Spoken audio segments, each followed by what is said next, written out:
All right, howdy everybody. As of earlier this week, I hit 90,000 subscribers and entered the final stretch to hit 100,000 subscribers, which is wild. It's just crazy that I'm within grasp of 100,000 subscribers.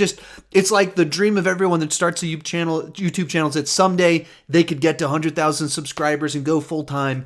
And I'm in, obviously I went full time 3-4 weeks ago, and now I'm within grasp of 100,000. So thank you guys so much for making the dream come true for me, and hopefully the best is yet to come, and I'm just going to keep getting better and better and find ways to provide value, start great conversations, meet wonderful people, and just create content that is of benefit to people, that brings joy to faces, that brings smiles to faces, and actually sparks quality discussion. With that in mind, I just wanted to go ahead and just fire up and ask me anything. I normally say I'll go for an hour, but that means I'll probably go for 2 hours. It flies by for me, trying to answer as many of your questions as is possible. I normally get long-winded too. That doesn't help that I just keep talking forever and ever whenever I answer a question, but I like to give full answers. I like to give detailed answers. I just remember seeing other people do Q&As and someone's question finally gets answered and they give a 2-sentence response to it. And I'm just not like that. I can't do that. I just can't fire off quick, easy, simple responses. I want to I want you to know where I'm coming from. What led me to the 2-sentence answer, the full line of thinking. So for some people, it means I'm long-winded. And other people, I think it means I give thorough answers. Since you're probably subscribed to my channel, you probably fall into the category that thinks that I give thorough answers, hopefully. So let's go ahead and get started. Triple Threat says, hey, Sean. Hey, Triple Threat. There's a movie coming out next week called Triple Threat that I'm going to go see in the theater. KCW Studio says, how do you like the suits? I'm assuming you're referring to the white suits in the new Avengers trailer. I don't have particular feelings on the white suits in general. So, I mean, they look like weird space suits. They're not like, I'm like, oh, that's an awesome looking suit.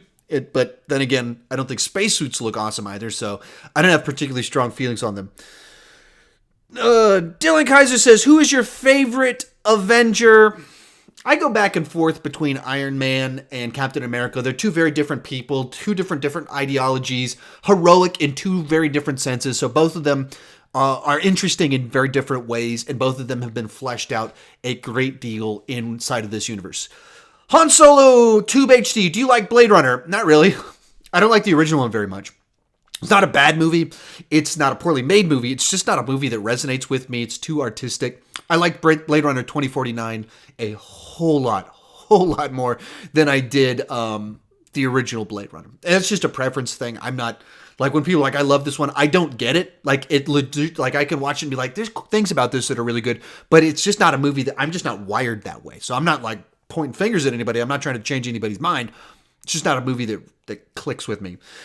Mythics123 with a super chat. Thank you so much. Hey, Sean, great job. Thoughts on the Endgame trailer 2? Yeah, so, I put out 2 videos yesterday with my thoughts on the Endgame trailer. So I put out my reaction, and then I put out a breakdown of the entire thing. So I put out very, very thorough thoughts, literally over 25 minutes of thoughts on the trailer yesterday. So I can't give a more thorough answer here than I did in those 2 videos. But I love the fact that they're putting out trailers that aren't giving away anything.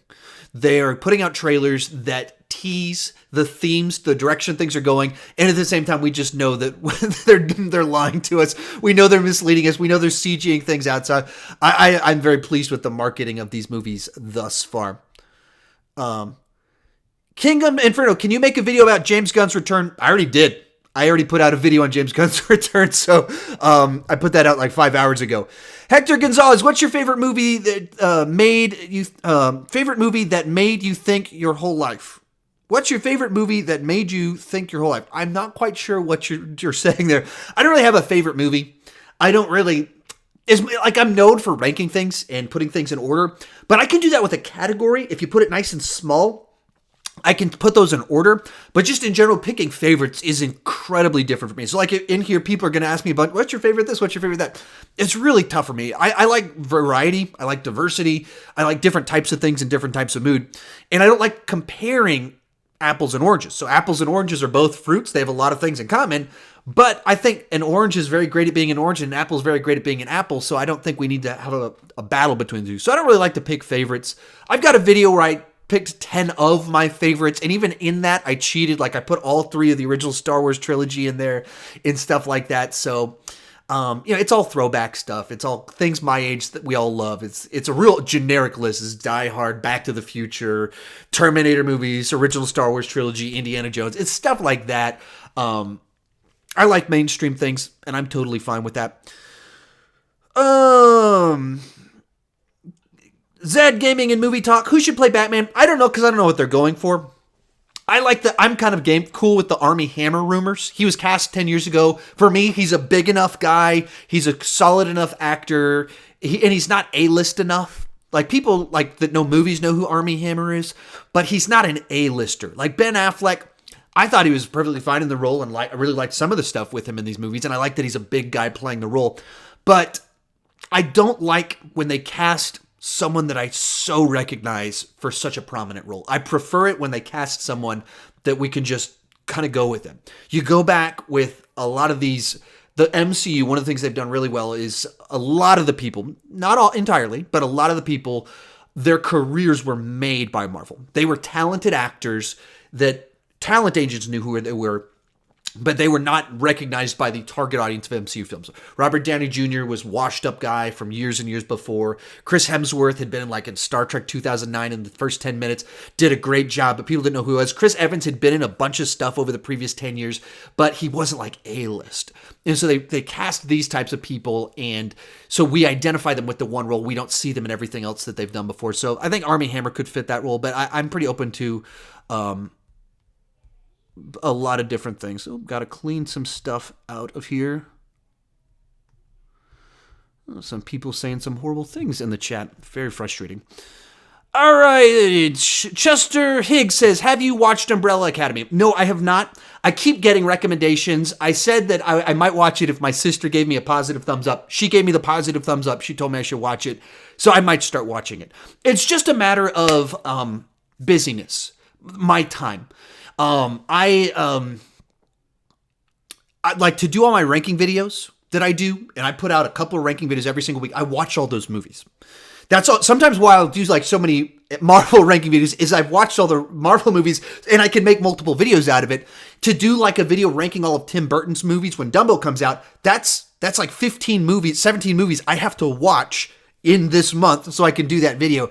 And that becomes time prohibitive, and it makes it so that I can't just pick up and to watch all of Umbrella Academy. I get one video out of it, and it means that I can't do a ranking or I can't do something else. So that's the way my mind kind of works. And so I have to weigh the costs of my time for watching things. So I don't watch a whole lot of things just to watch them anymore. I watch them for this channel.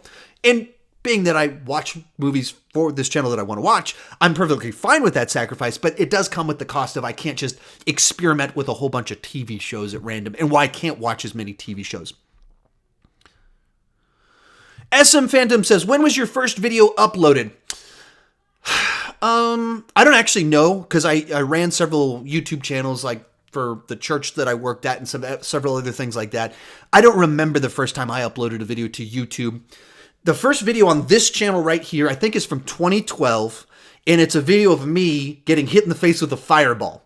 I was just hanging out with some friends. We were playing with fire, and my buddy wrapped a towel on the end of a bat, put lighter fluid on it, set it on fire, and just swung it at me while I was filming him, and it flew off, and it hit the camera and kind of grazed off the top side of my head.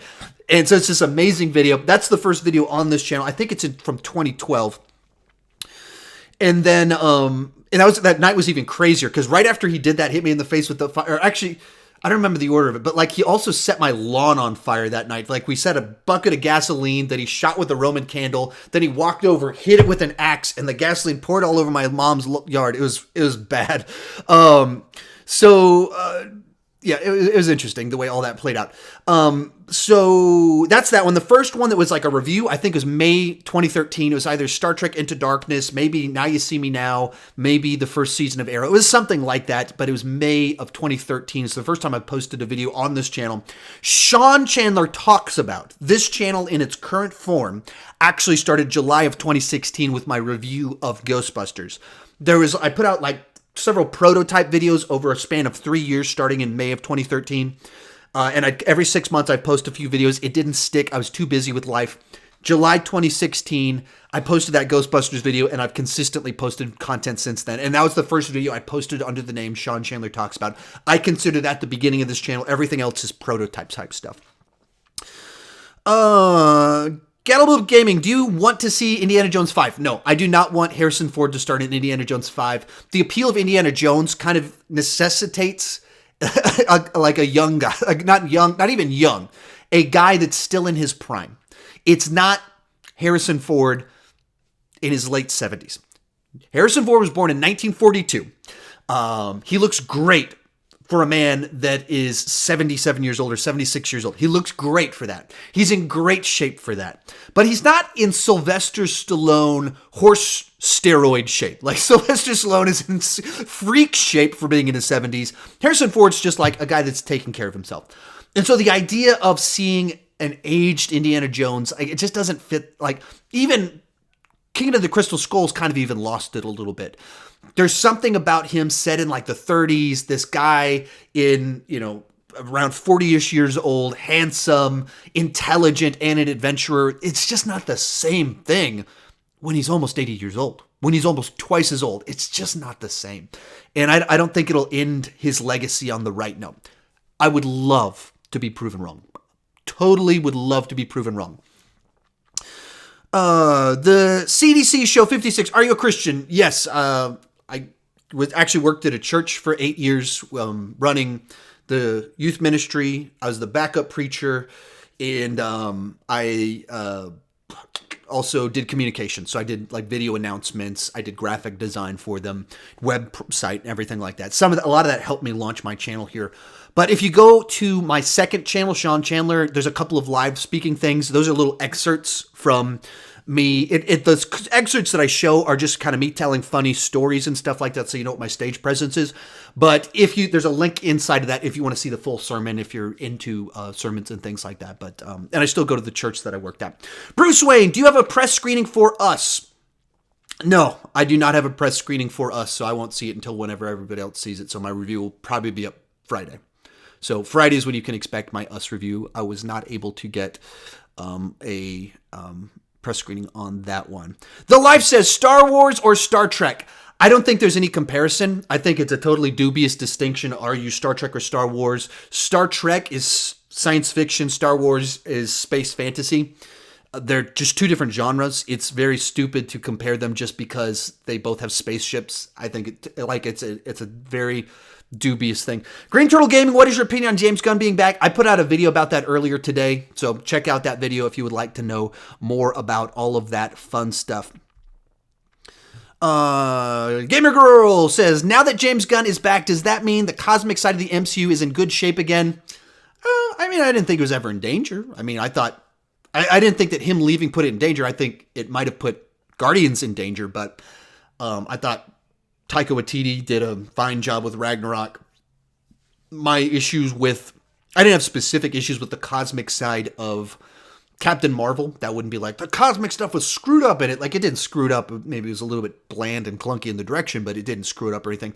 So I don't think he brings it back. I think that there's just more hope. I think his influence, is specifically on Guardians. I think he punched up the dialogue and stuff I think we've been told he punched up the dialogue for Infinity War. I think Guardians will be stronger because of it. We'll have a more cohesive trilogy because of it, but I don't think that trickles out to other films.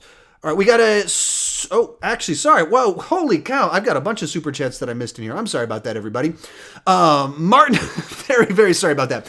Matt Martin, 1299. 3 favorite Disney Pixar movie directors. Woo!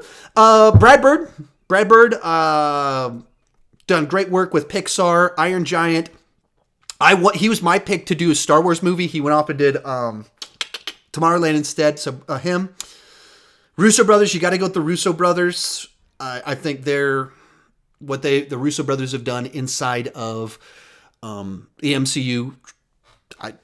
Great track record. And then Jon Favreau. He's got some clunkers. He's made some mistakes inside there. But he's the guy that set the original tone for the MCU, so full credit to him for that. And then, Jungle Book, what he was able to do with the sci-fi or technology, incredible stuff. So I'm a big Jon Favreau fan. And he's also one of my other picks to do a Star Wars movie. He was actually... Those are my two guys that I've said for a Star Wars movie that I've wanted to do one would be Jon Favreau. I'm more interested in him doing a movie than a TV show. And then Brad Bird. Joey Janzens with the Super Chat. What was your favorite trailer to watch? A lot of the Dark Knight Rises trailers I thought were really good. Really cool trailers on that one. I watched those ones a whole lot. Some of the Infinity War trailers, incredibly powerful.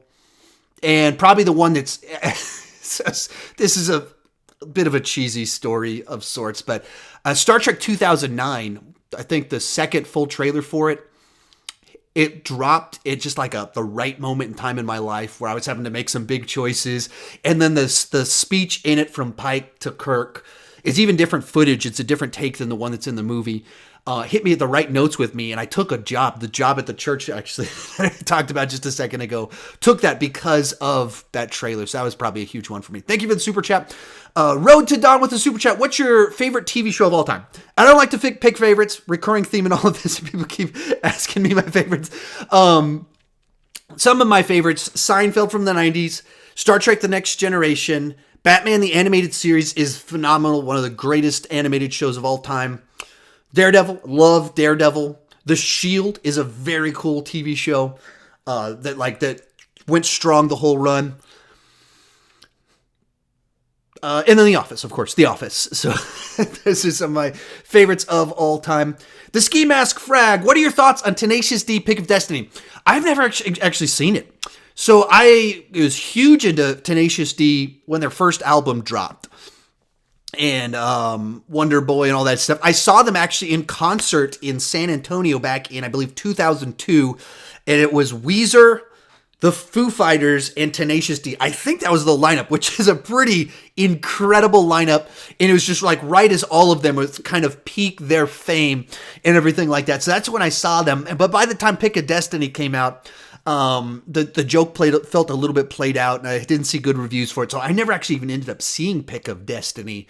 But whenever that album came out, I was in some bands and stuff, and we were learning to play the greatest song ever, whatever the name of the song was.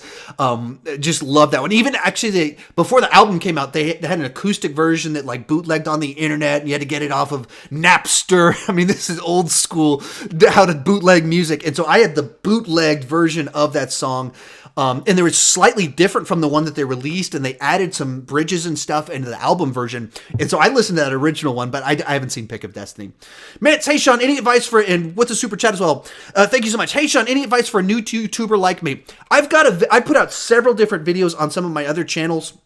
One's called Real Creators, where I give exactly my advice on starting on YouTube. But just start, put out content. Your first stuff is your worst stuff, so you just start and get the crap out of you. Second one, try different things and copy people when you're starting. Copying people is not a long-term strategy. But when you're figuring out when you're learning how to do YouTube, execution and idea generation are different skill sets. Entirely. And so the idea that you would look at what I'm doing or Jeremy Johns, or maybe you want to do news or something to Philip DeFranco, trying to copy them to just try and figure out how to do it is okay. That's an okay thing. Now you need to figure out your own style. That's the next one. Figure out what you're good at. Be the best you. Long term, you can't copy people. You will never be a better version of me. I am the best version of me because I am me. But you can be a better version of something else. And so just get started, try a lot of different things, and potentially you can copy some other people and evaluate. Keep getting better. If you just get a little bit better every single video and look at your audience retention, stuff like that, and learn and grow, that's how you get better.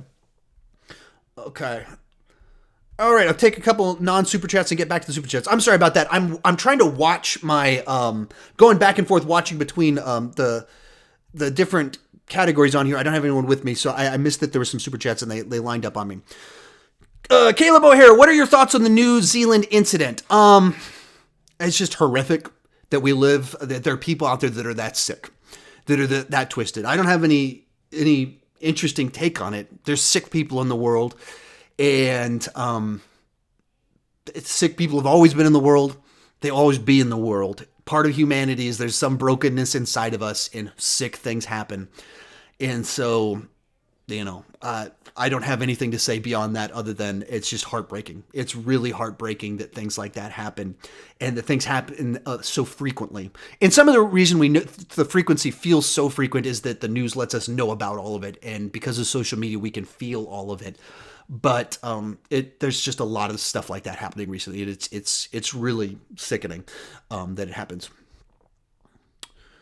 General Kenobi in a more positive direction. Favorite comedian? Presently, Jim Gaffigan. I find his stuff very, very funny. Even though it's so much of it food and kid based, it's just so funny to me. And so I love Jim Gaffigan. All right, someone just asked, have I seen Arrow? I've seen all of Arrow other than maybe this week's episode. I'm like maybe one episode behind. I just haven't caught up on it yet. But absolutely, I've seen it. I've got a bunch of videos on it on my channel too, so you can see my ranking of all the previous seasons.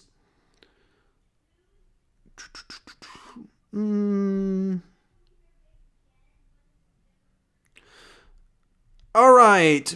Jesse Jones, who do you think will die in Endgame, Captain America or Iron Man? Captain America feels a little bit more poetic justice. Like, Iron Man dying when he's engaged to Pepper just seems gross.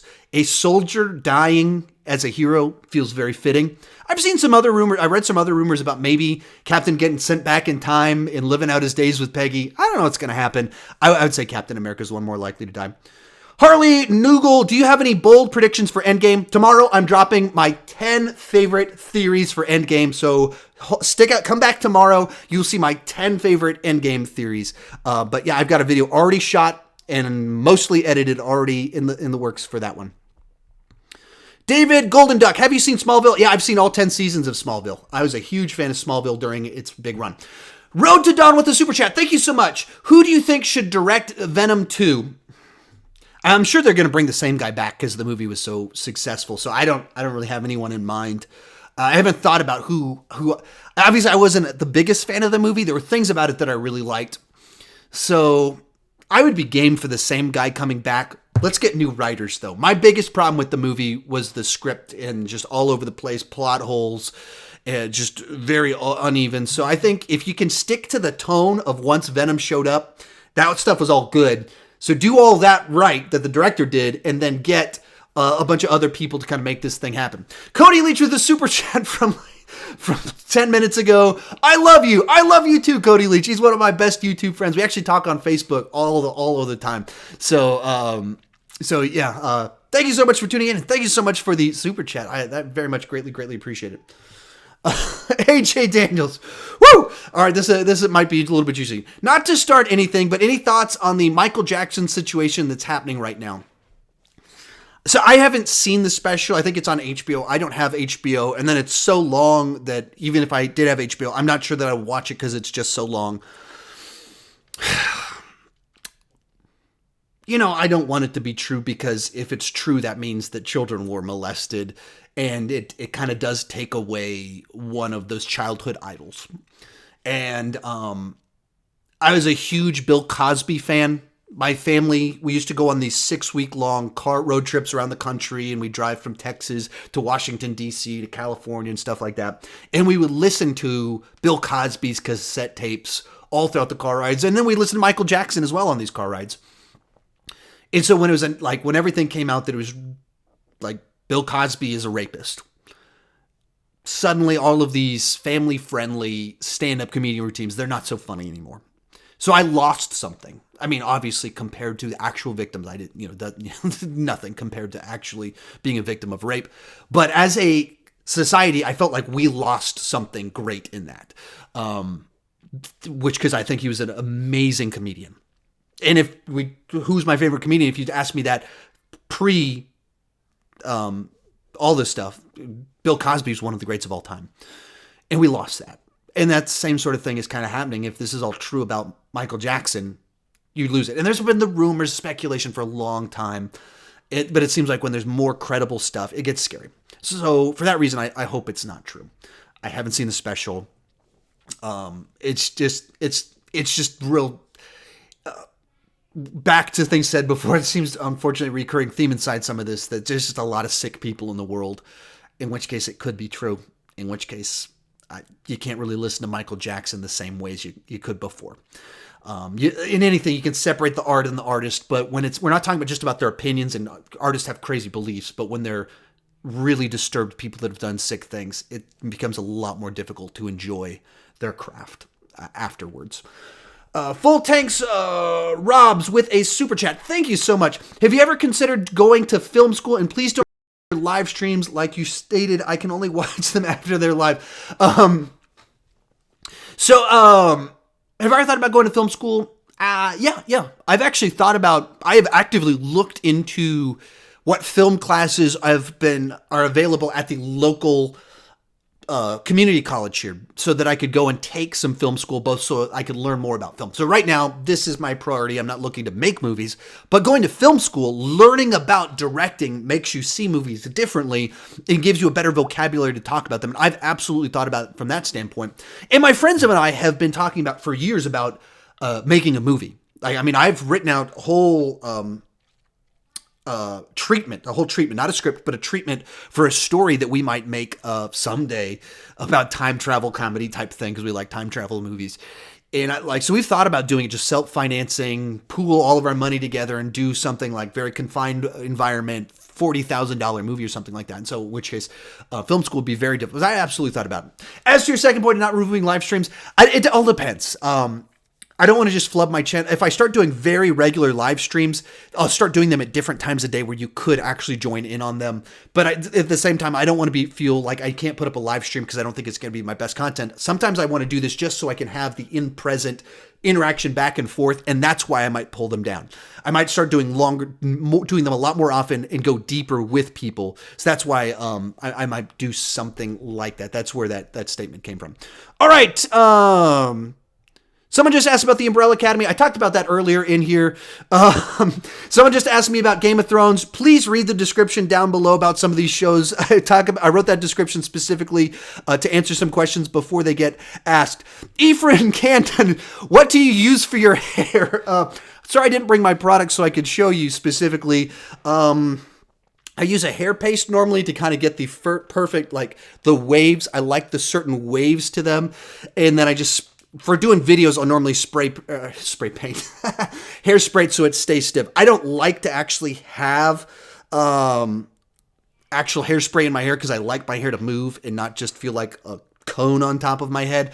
But so that I'll do that just for my video so it's not moving all around and everything like that. But there's a little bit of story on how I do my hair. I just forget the product because I don't have it in front of you. But I use this. It's a slightly more expensive product, but it gets the right texture that I like for my hair to look proper. What's your opinion on socks, and are you currently wearing socks from Josh Mayer? Actually, I had to pull this up, make sure that I don't expose myself too much on camera. I am wearing socks half on my foot. I do have shorts on. I just don't want to get too leggy in here. But when I'm at my house, I'll put socks on so they're just covering my toes, and then pull them down over my ankles. I have no idea why. There's no logic to it. I wear socks a lot. I don't know if that answers your question. Rich Reviews with a super chat. Thank you so much. Love your... actually, sorry. Got a... Whoop. Well, there got a bunch of things in it. Rich Reviews, sorry for missing last week's chat. Went to see The Beach Bum, worst movie of the year. All right, so we know apparently Beach Bum, not all that great. Thank you for the super chat. Jace with the super chat. What are kids' movies you won't let your kids watch? It's stuff that has overt kind of bad attitudes that kind of teaches. If you watch it and they're just bad kids bad-mouthing parents, it can still be PG, it can still be G, but it teaches my kids an attitude I don't want them to have. There's also some that are just a lot of 80s stuff is a lot scarier than if there's a lot of ones that either me or my wife watched as kids oh, that freaked me out. when I was a kid. We won't let our kids watch that one. Like Care Bears, the movie, the second one where there's like a camp or something like that, freaked me out as a kid. Won't let our kids watch it. Or E.T. freaked my wife out, so we won't let them watch it. So that's kind of the way we have some of those ones that we don't let them on. Joey Jansen, best movie you've seen so far in 2019. I'll go with Fighting with My Family. The one about professional wrestling wrestler page. It's early in the year, so, things will move around. But How to Train Your Dragon 3 was great. Fighting with My Family is a little bit more that one that I would probably rewatch a little bit more. Appealed to me a little bit more, my sentiments as a grown-up type person. But those are the two best ones I've seen thus far this year. Richardson Robbie with the super chat. Thank you so much. Hey Sean, big fan. My dad and I are huge MCU fans, so we watch a lot of your stuff. I'm out of context Twitter of you. I saw an out of context Twitter of it. How do you feel about that? I saw an out of context Twitter of you. How do you? Or are you there's a Twitter account that you're I think what he's referring to, there's a Twitter account called Out of Context Sean Chandler or something like that. And so someone takes little clips from my videos and posts them on Twitter out of context. And so me just saying something crazy or absurd or screaming, and then they post it out of context. And so I've retweeted them. I'll put it that way. I've retweeted them. All exposure is good exposure so long as you're not James Gunn, I guess. But if they're taking me out of context and acknowledging it, it's all fair game. It's all in good fun. If someone wants to meme me, that I'm totally fine with that. I want to be a good sport about those things. So I'm a subscriber to that channel, and I've retweeted it before. So that would be my take on that one. Oliver Chalaka. I'm very sorry if I mispronounced your name. I haven't seen it before, so I'm not quite sure how to pronounce it. Love your channel, Sean. Have you ever watched Game of Thrones? If so, hopes for the new and final season. If you read the description down below, I kind of address this one in there. But no, I haven't seen all of it. I've seen the first 2 seasons of Game of Thrones. I keep going back and forth on whether I'm going to just binge watch through it so that I can rank all the seasons once it's done and do a review of the whole series or something like that. Or if I feel it's off-brand. And what I mean by that is my channel's kind of family friendly. There's certain language I just don't use. There's certain jokes I don't make. And there's certain types of things that I don't cover. There are movies I've watched them and been like, I could review this. I don't feel like I need to do that. Or I'm sure people would love it if I had made videos just trashing 50 Shades of Grey and everything like that. But it would be off-brand for me to be like, hey, I was watching Dakota Fanning naked roll. That would just be off-brand for what I do on my channel. So that's where I wouldn't do that. And when you're in the first episode of Game of Thrones and you've got rape, incest, molestation, child killing, or attempted child murder, all in the first episode, it just feels pretty off-brand for my channel to head in that direction. So I have only seen the first 2 seasons. I'm not sure if how far I'll continue down that path of watching it. I might not. I really haven't decided. Trevor Paul says, what movie of all time have you been most excited to see? Phantom Menace was huge. Dark Knight Rises was huge. Star Wars Force Awakens, huge. Infinity War, huge. And Endgame is like the other one that's kind of in that category of movies that just like wall of excitement come behind it. Anime 2090 or 2019. Hi, Sean. Oh, I lost it. There it is. Your videos are cool. You seem like a nice guy. Thank you so much. Who is your favorite Batman villain other than the Joker? I'm a big Ra's al Ghul fan. I think there's an interesting mythology there where he's not just like, he does crazy stuff. No, he's like there's a whole myth, like worldview around what he's trying to do. There's a respect for Bruce Wayne inside of it. And in most contexts, he calls him the great detective. He calls him the detective as a sign of honor to respect him. He's not like, you can just fight really well. No, he respects his mind. He wanted him to be the new Ra's al Ghul at times. So I've been a big fan of Ra's al Ghul.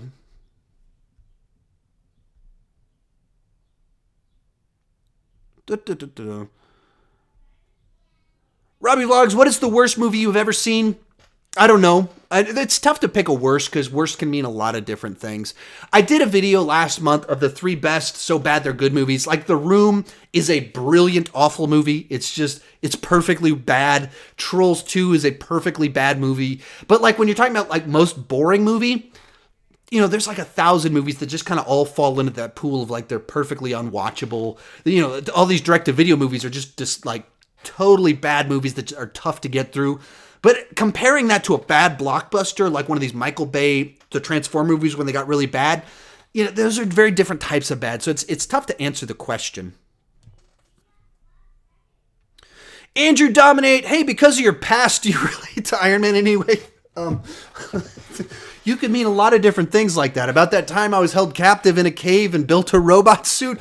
Or are you talking about my struggles with addiction? I'm guessing you're talking about my past struggles with addiction, which aren't nearly as funny as Megan. But to some extent, I can relate in certain ways to tortured souls and things like that. The weight of things draws them to addiction and destructive tendencies, certainly, but I'm not quite certain if that's what you meant by that or if you meant something else by the question. So there's kind of my answer to it. But yeah, I'm drawn to certain characters like that. Gamer Girl, why don't people want John Krasinski as Batman? I don't want John Krasinski as Batman because I think he's too lighthearted. He's too he's got a cartoonish look to him. He looks kind of goofy to me. Handsome, great shape as of recently. He's tall enough. He could be big enough, fit enough. But he just has like a face that works well for The Office and reactive comedy. And it's not that he can't be serious, but that he just doesn't have that dark, brooding vibe to him. Especially clean shaven. When you take the beard off of him, he doesn't have an intensity to him of, when I think Batman, I don't think the look of John Krasinski. He seems too nice of a guy for my Batman. Rich Reviews with a super chat. What would happen in James Gunn's caught in recent college admissions scandal? What would happen in James Gunn got caught in the... would you want him to do Guardians of the Galaxy Volume 3? I guess you're asking speculatively, if James Gunn had been caught in the recent, this is total speculation, in the recent college scandal of admissions, would I still want him to direct Guardians of the Galaxy Volume 3? I don't know. In the one hand, this whole college scandal thing is hilarious to me, that people are paying $1 million, $500,000 to get their kids into college. That's just ludicrous to me and hilarious. And on the other hand, they're taking someone's hard-earned spot. So, like, they're literally harming someone hardworking trying to get in there. That's frustrating.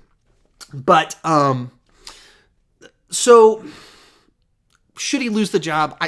He's committing a felony or a mischief. He's committing a serious crime. So if he's actually committing a crime, yeah, he should probably lose work for a little bit because of that and deal with his personal issues before going on to direct a major motion picture. Dominic Gonzalez, who is more powerful, Thor or Captain Marvel? Based off what we've seen in the movies, Thor is. I have no clue how strong Captain Marvel is based off of her movie because they didn't really show us. They showed her restrained the whole movie and then kind of discovering her powers at the end. But like she's in a room full of like fighting a bunch of people and she's beating everybody up, but everyone's getting right back up after she punches them. So I don't know how powerful she is based off of the movie. So I got to go with Thor, who I've seen do a whole bunch of amazing things and is incredibly powerful for that reason. Oliver says, oops, with the super chat. Thank you so much. Oops, my bad. I didn't see the description. No worries. I do a lot of these, and so everyone's not going to know everything that I've ever said ever. So I don't read the description on videos. So totally understand where you're coming from. Rich Reviews with the super chat. Thank you so much. Over under that Oliver Queen dies in the last season of Arrow. Over under 50%. What if I call it the cheap answer? I think it's right at 50% that he dies. They've set up the world where he could die. They've set up people to take his place. They've been doing flash forwards and not showing him. And they've shown different timelines where he has been old in the future, but the timelines have changed many times. So I think it's right at 50% that he could die inside of these movies.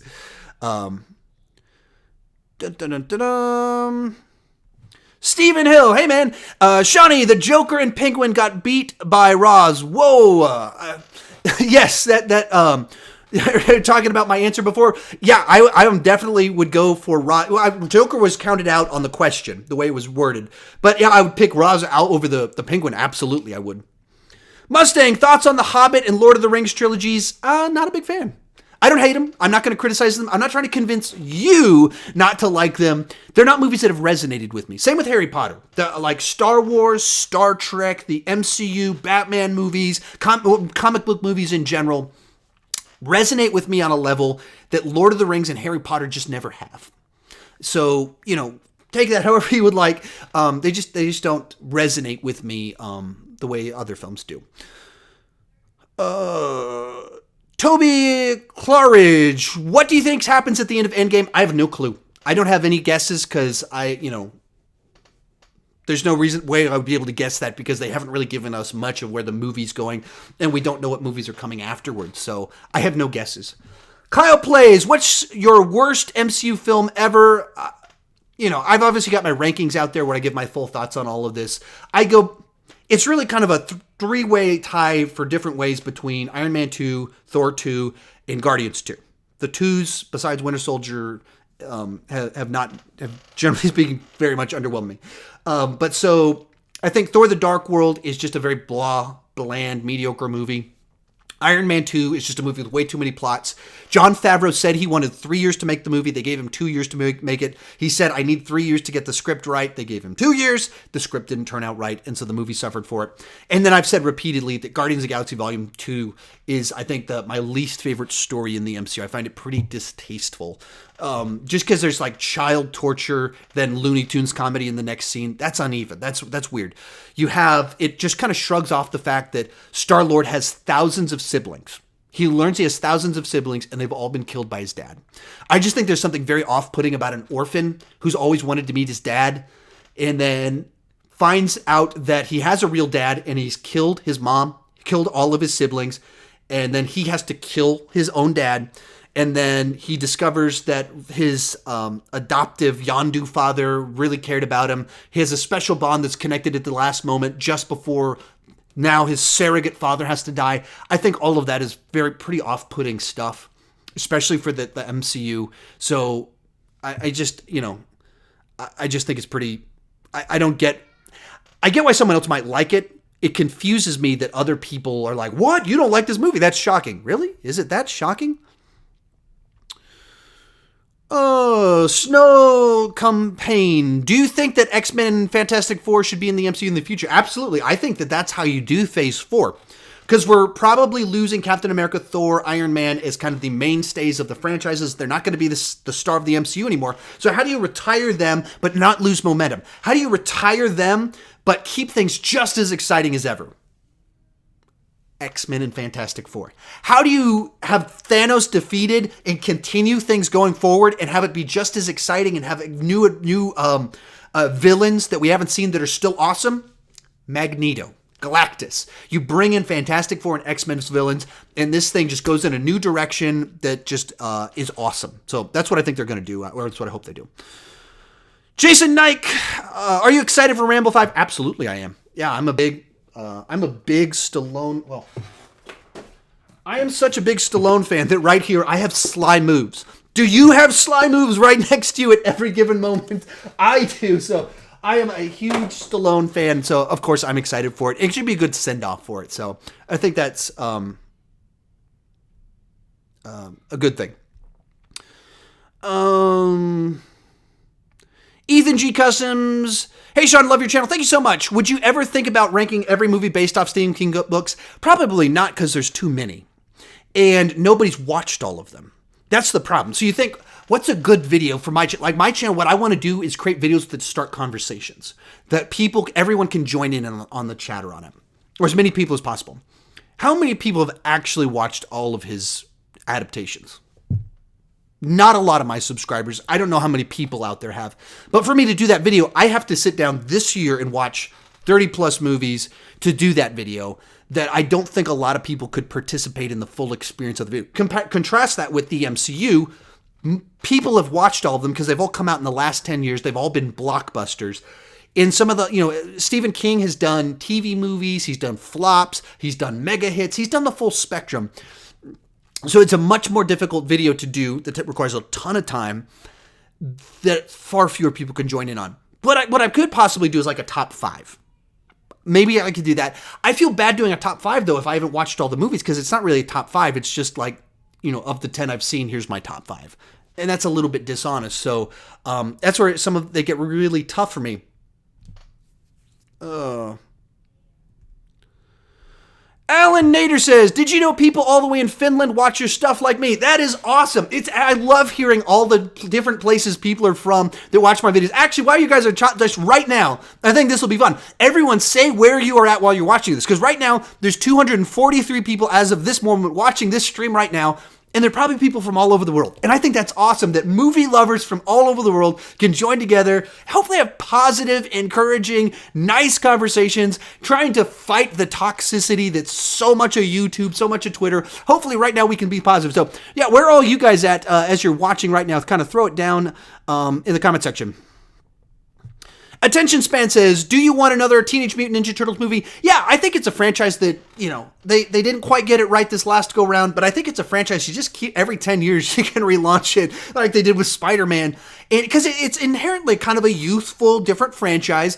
And so every 10 years you appeal to a different audience. So yeah, I'd be totally on board with it. I'd actually be on board if they did another movie in that previous continuity. They didn't get it right, but they didn't get everything right. They got the story wrong on the last two. But I didn't think they got the Ninja Turtles wrong on the last two. I thought their characterizations were right.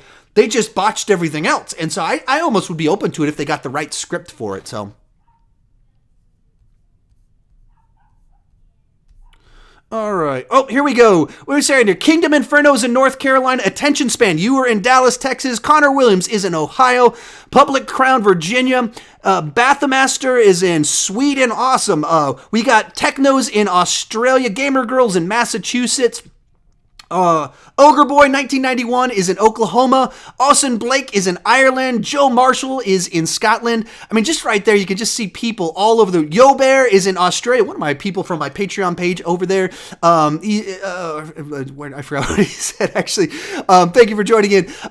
We got George Harper in England. That is so cool that we have people all over the world chiming in on all of this.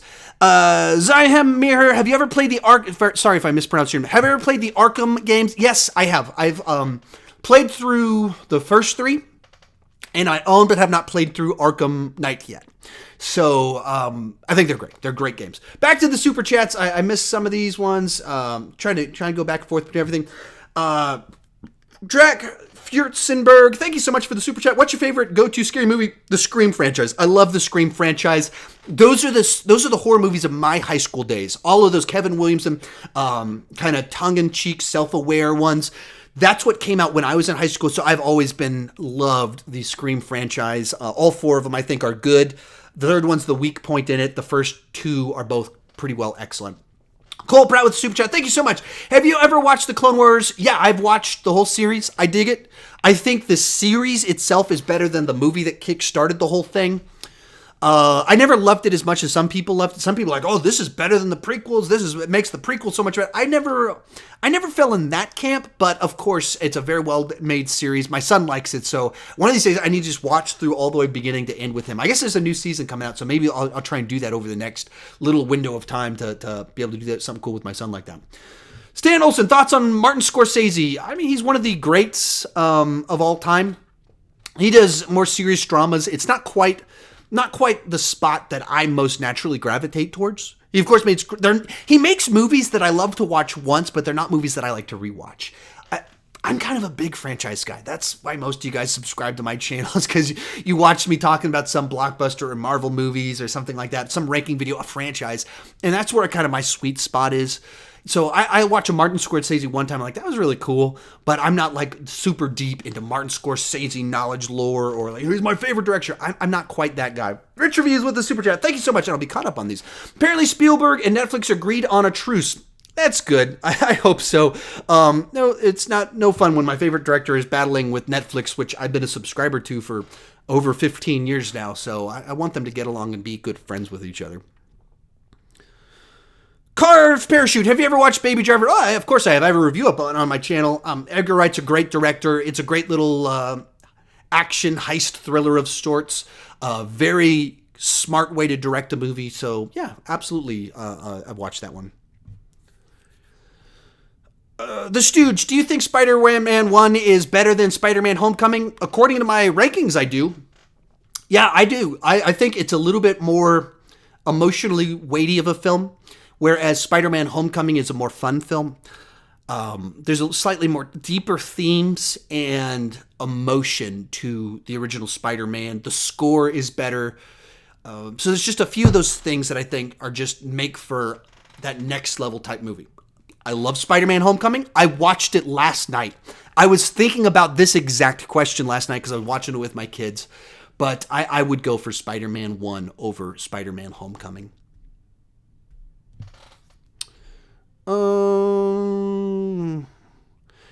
So random. Have you ever seen the movie That Thing You Do? It's one of my favorites. I've seen That Thing You Do, I don't know, 30 times. I mean, I saw it in the theater when it first came out. So yeah, absolutely, I've seen it. Great little film that everyone should watch. It's the type of movie I can't imagine who wouldn't enjoy That Thing You Do. And the main song, That Thing You Do, is a phenomenally catchy song. It's like the best oldie that came out in the 90s. It's a really great little song in there too. But yeah, I love that movie.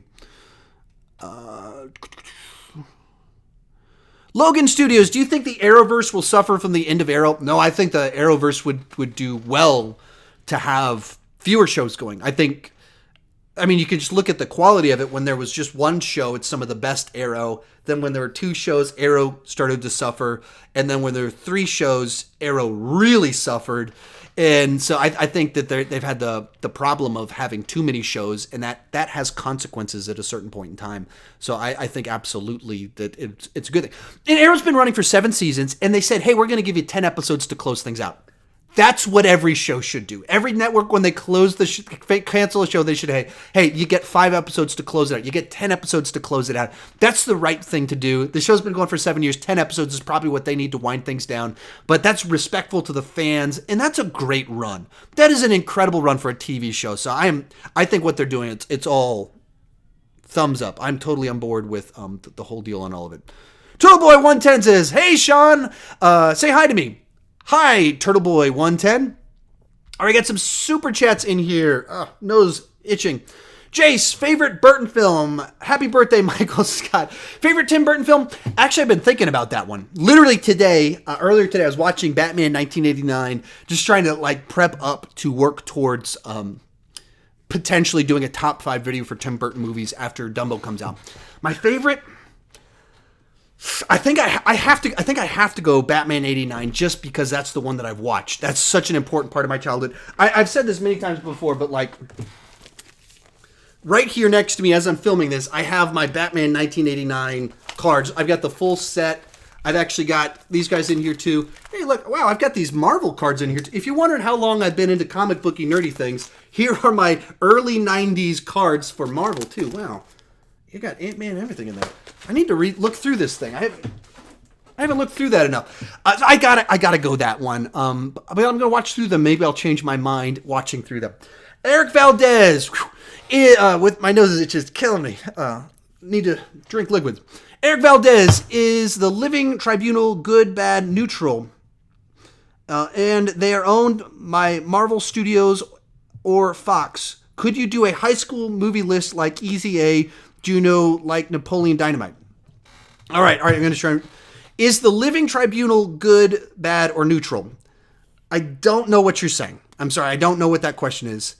And are they owned by Marvel Studios or Fox? I guess that's a Marvel question. I don't know, but whatever's owned by Fox is now owned by Marvel Studios with next week. I think next week when that closes out. Could you ever do a high school movie list like Easy A, Juno, Napoleon Dynamite? Yeah, I need to do that. I need to very soon do that one. I've been, I need to do, I'm trying to do a lot more top 5, top 10 of different genres. I did it with comic book movies for best and worst. I need to do that as a monthly thing, pick a different genre. It's getting ahead on some of these things, but that's something I planned for this year whenever I can get ahead on it. TJT with the reviews with the super chat. Rank all the Studio Ghibli films. I can't do that off the top because I've only seen one of them. 2 days ago, my buddy Andy came over and we watched Spirited Away. It's the first Studio Ghibli film I have ever seen. I don't know what to do with that movie. There's some great animation, wild creativity, but as for the way I'm wired and the way I perceive movies, that acid trip of a movie and dreamlike storytelling as it shifts and the universe just changes and things happen, that's just not the way I'm wired. So I don't know that I could rank them because I'm just not the right person. There's other people out there that they are the right person to do that one. And it's the same reason I struggled to watch Best Picture nominees, to pick Best Picture nominees. I'm just not that guy. And I try to acknowledge that about myself. There are things I'm good at and there's things I'm bad at. And I don't want to put out I try not to put fake things out there. What I put out there is my best version that I can do, giving an opinion. And sometimes I watch something and I go, I don't even know what to do with this. Spirited Away is one of those movies that I was like, I'm just not, this is not my sweet spot to know what to do with this. Joey Camacho, is Star Wars overrated? I mean, you have to define overrated.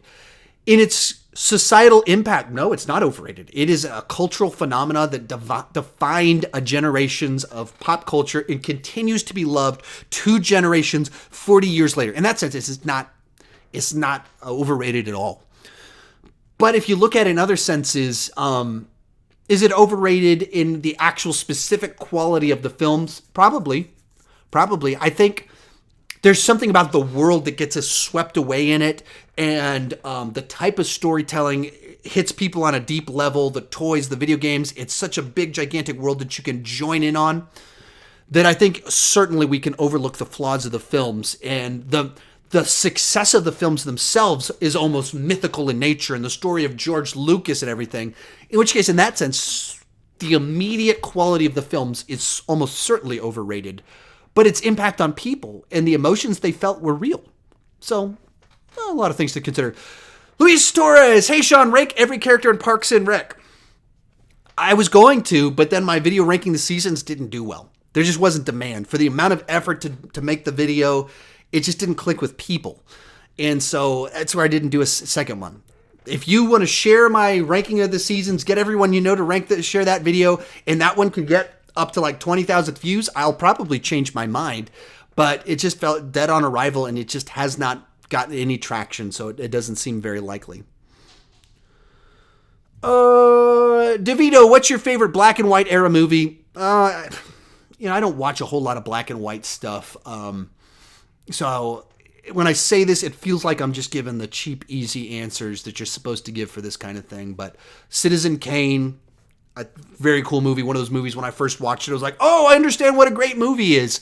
Of course, The Wizard of Oz is a classic film. It was color corrected later, or colorized later, but it's a classic film. So the Akira Kurosawa stuff, Yojimbo, Seven Samurai, that heavily influenced Steven Spielberg, George Lucas with Star Wars. Some of those ones come to mind. Sometimes I forget which ones are because they colorized them, but some of that stuff. But I'm not that big of a black and white person. Like, I'm modern era, like Jaws, Rocky, and onward. That's kind of my sweet stuff. Jay Camacho, how long have you and Zack Polk been friends? He is awesome. We met on YouTube. We started around the same time on YouTube. So whenever I started on YouTube, I just tried to make as many YouTube friends as possible. So I just went to everyone else that was posting new videos that had under 100 subscribers, just commented on their stuff. I commented on his stuff some point in time, probably over 2 years ago, 2.5 years ago. And I've kind of known him ever since, in some capacity, for a couple years now. Then he said he was coming to town for South by Southwest. So I was like, hey man, we got to get together. He's like, absolutely. And it worked out that he needed to be picked up from the airport. So I ended up picking up from the airport at 4:30. Or actually, I said, hey man, as long as you're coming to town, we should do some videos or something like that and hang out. And then I said, I'm going to go see Captain Marvel on Thursday night.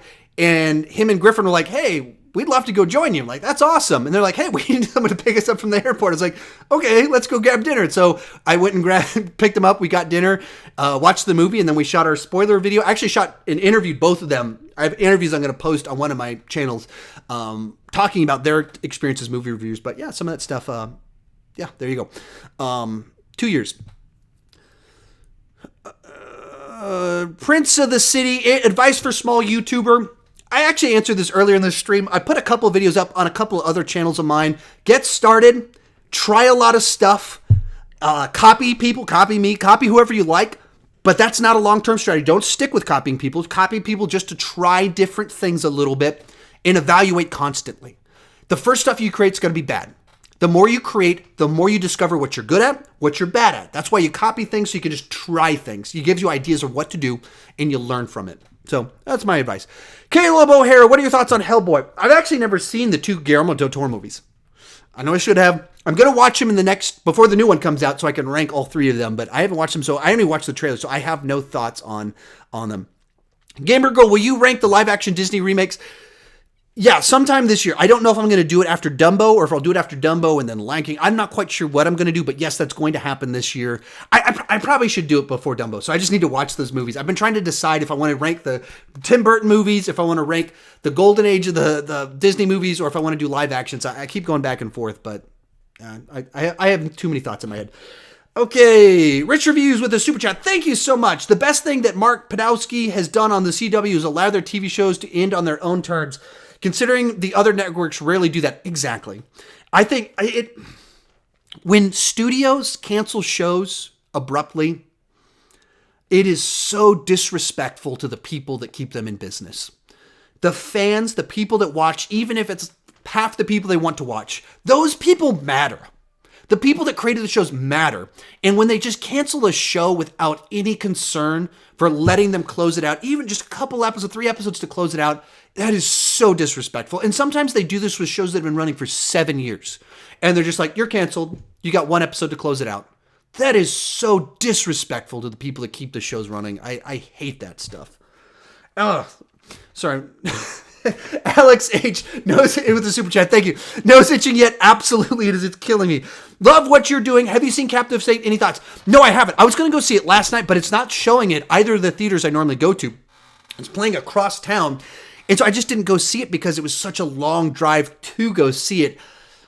So that kind of stopped me from seeing it. I might go see it tomorrow morning. I might try and make it happen, but there's just not a lot of buzz. So, and there's so much Marvel stuff dropping that, a review that not many people are going to watch isn't like a top priority for me. So I'm not really sure, but I wanted to because it's from the guy that directed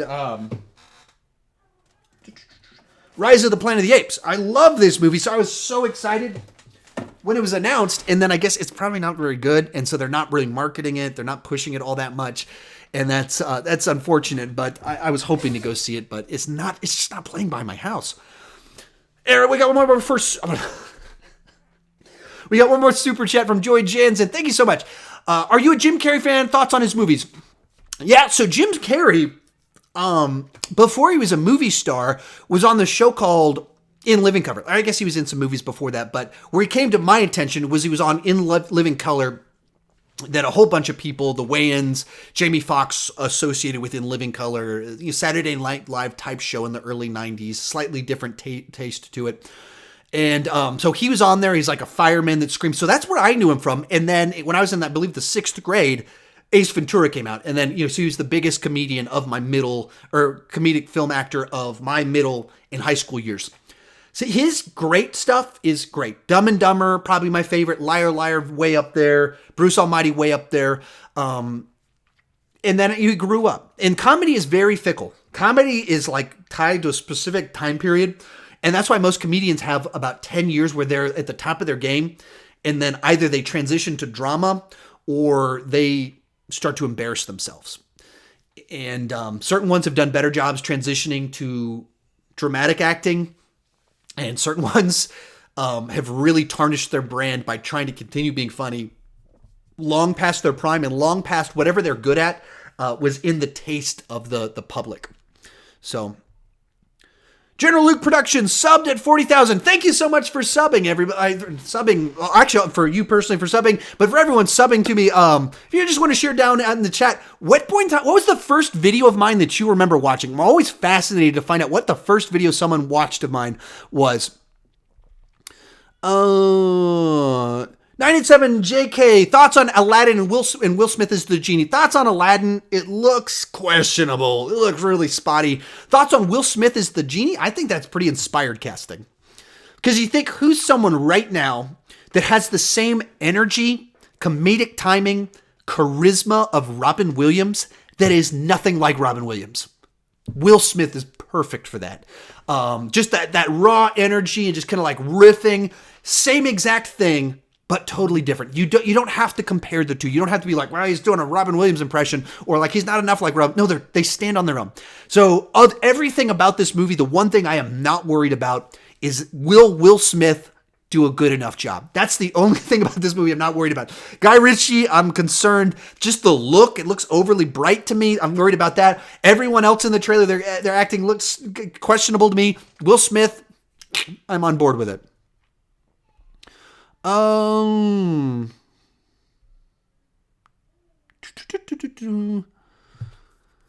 right, Jay says, you said 10 worst movies of 2018. Yeah, that was a great week for me. Putting out my end of the year videos, that was a ton of fun. Got a bunch of people saying MCU rankings. My review is Civil War. A lot of MCU stuff. Proco says, have you seen Stranger Things or The Good Place or This Is Us? All right, let's go through these ones. Good Place, no. Stranger Things, yes, I've seen both seasons. I have reviews on my channel. They're older videos. They're not up to my current standards. The pacing and I wasn't as good as I am now, I don't think. But technically they're out there. And This Is Us, that's what of all the TV shows I watch that I don't talk about on this channel, this is my favorite show. It's one of my favorite TV shows and I don't talk about it on this channel. So I might rank the seasons after this season ends. But I love This Is Us. Just the nostalgia of the whole thing. It hits me right every time. Joe Schmo, I think you've written this several different times. Hi, Sean. Hope you read this. I saw that before and I lost the comment. I think Tony Stark is starving on the Venator, the Guardians' newer ship, mostly due to Thor taking food off the ship in Infinity War. Do you think that is plausible? I think of all the reasons that Tony is starving, Thor taking too much food is probably lower on my list of reasons why I would think he's starving. I think he's trapped in space. That's a more immediately plausible. And Occam's razor says you should go with the most immediate, obvious answer. I think that's what it is. Sometimes I say things that are dumb. Another person says, excuse me, this is a question.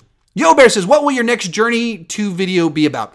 My Journey 2 series are leading up to a new big release. I'll watch and review all of a certain type of movie leading up to it. Wildly successful when I did it for Infinity War. And every other one I've done has flopped. That's I stopped doing them. I don't have plans on the table to do another big one because they all kind of flop and they become stressful to me. So I don't have any planned. I don't know if I'm going to do any more. I looked at my analytics and from like July through November, almost every single month, my least performing videos were my Journey 2 ones, whether that was Mission Impossible, Predator, or Harry Potter. All of them did poorly. So that's where I stopped doing them. I just looked in the math and I said, of all the videos I do, this is the stuff the least people are interested in. And so then I need to stop doing this so I can do content that people actually want me to do. Fox Easterman, rank the Lord of the Rings and Hobbit movies. I have. It's on my channel. So that's a gift to you. It's already out there. Mikey Campbell, have you caught up on Gotham? No, I'm not caught up on Gotham. I'm a season behind on Gotham. Maybe a season and a half. I'm not quite sure. Maybe I'm only half a season. I'm not sure. I think it's been a year since I've watched it. So whatever that's how far back I am. Thomas, hope you read this. What's your favorite Rocky movie? I mean, the original one. The first one's good. Creed. Rocky 1 is just great drama. I thought Creed was a great continuation. I thought Rocky Balboa was another just way to like close out Rocky's story as the lead. Rocky 4 is a great piece of 80s, whatever you would call that. So yeah, there you go. There's quick takes on some of those ones. Some of you guys are asking questions I've answered before in here. And so that's why I'm like, thoughts on X-Men and Fantastic Four in the MCU, Game of Thrones. Some of these I've answered them already in this one. So it's not that I'm not reading that you said them. I've just already answered them in this particular one. Same with Indiana Jones 5. I've already answered it in here. So there you go. Martin Trikovsky, will you ever watch Shrek? I'm sure at some point. I mean, people keep asking me to rank Shrek. What is it? 5 movies with the Puss in Boots. It's one of these days I just need to do it. I just haven't. I haven't seen them, so it just hasn't kind of happened. Oh well, maybe someday it'll happen. Gamer Girl, did you like the Guy Ritchie Sherlock Holmes movies? Not really. Especially the second one. The second one did not click with me at all. The first one, I liked it in the theater. I didn't like it rewatching it. I really like his Lock, Stock, and Two Smoking Barrels. I really liked Snatch. And it's just his stuff since then hasn't really worked for me. All right. Okay. Checking for Super Chat. No, we didn't have any.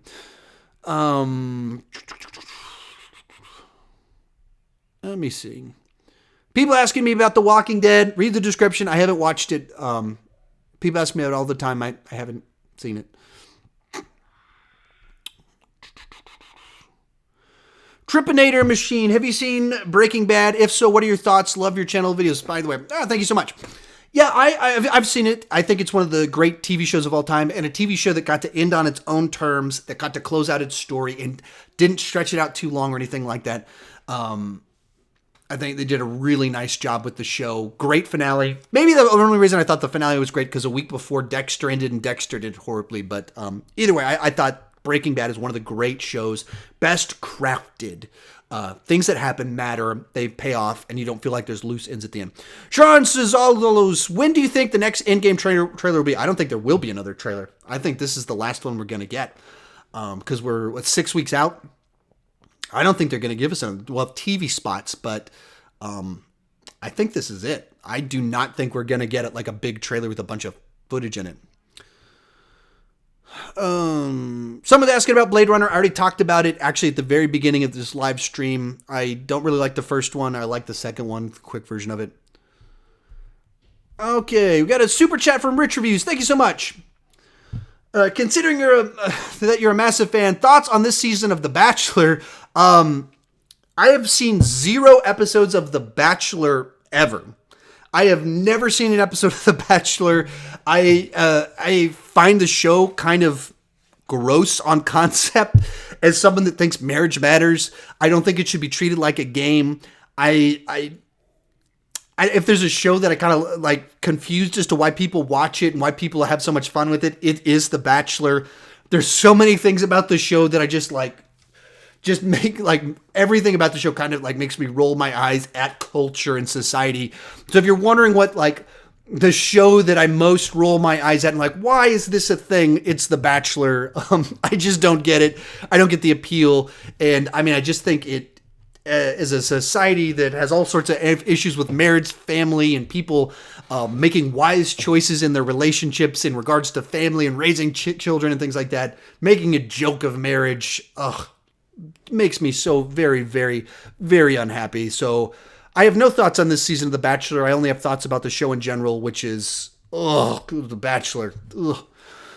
African Prince with the super chat. Thank you so much. Looking forward to Cap and Tony's reunion. Absolutely. That's one of those things. It's easy to forget that the last that they were on screen together, they were fighting each other in Civil War. I watched Civil War a couple days ago, rewatching through everything leading up to Endgame. And you forget, like, the last time they were in the room together, they were punching each other in the face. Cap leaves him a note. You can see that Tony feels bad at the beginning of Infinity War, but we haven't seen them together. So whenever they're back on screen, boom, that's going to be a big, big deal. Martin Art says, can you rank the Rocky villains, please? I don't know. I've thought about it because people have asked me to do it. I mean, I can do something real quick right now. Of course, Apollo Creed is the number one because he's the frenemy. Ivan Drago's too iconic. Then I think you go Clubber Lang, another one that's just kind of iconic. And then after that, they're just kind of faces. I mean, I think you go Antonio Tarver. I don't know if that's the character or the actor. I don't remember, actually. Mason Line Dixon. So I guess Mason Line Dixon is the number 5. Maybe before him you'd have Drago 2, something like that. But, you know, I just, some of them are kind of too wooden that they're tough to compare. So I don't know. Martin Trikovsky, do you like, sorry if I mispronounced that. Do you like Watchmen? Absolutely. The graphic novel is fantastic. The movie is a difficult one to process. Because they're taking a graphic novel that was designed 100% for the format of graphic novel. Like, that's openly been stated by the creators. Like, I made this for the purpose of this format. And then they tried to make a movie out of it. In which case, you've got the theatrical cut, the director's cut, and the ultimate cut. And there's like an hour and a half difference between the different ones. And, one of them puts everything in. It's ridiculous. One cuts a bunch of stuff and it's ridiculous, and one's in the middle and it's kind of ridiculous. And so it's one of those ones that I just I don't know what to make of it, but still kind of a fan of it. Jace, worst Office season 2 episode. The one where Dwight and Michael fight at the dojo. That one's just like the throwaway episode to me. That's probably the one I rewatched the least of the fight or whatever. Very early in the season. Lots of questions in here. Ryan Stern, will you ever rate the Tarantino movies? July. The end of July, after the new one comes out, I will. That will happen. L3 or Lemon Fives, did you like the movie Tron Legacy? Sort of. It's a movie that's gorgeous to look at. I love the aesthetics of it. I think the soundtrack is phenomenal. The plot of both Tron movies, though, just real lackluster. My wife loves the Tron movies, but I just don't think the story's very good. It's all ogre now. Have you ever played Spider-Man 4? If you read down in the description, I have played it and I have reviewed it on my channel. The Film Addict, are you down for a Batman Beyond film with Michael Keaton as old Bruce Wayne? If they announced that, I would be over the moon excited about it. Everyone, if you're watching, please read my description down below. It answers many of the questions that you are asking. You don't have to read the whole description, just the first paragraph. Meme Station X, what is your opinion on Shazam? I haven't seen it, so I don't have an opinion on it. I'm seeing it March 23rd. I'll probably post my review the 24th. Maybe not. Sometimes I hold a little bit on them. But I'm excited for it. It looks like it's going to be fun, funny, and the early buzz is fantastic.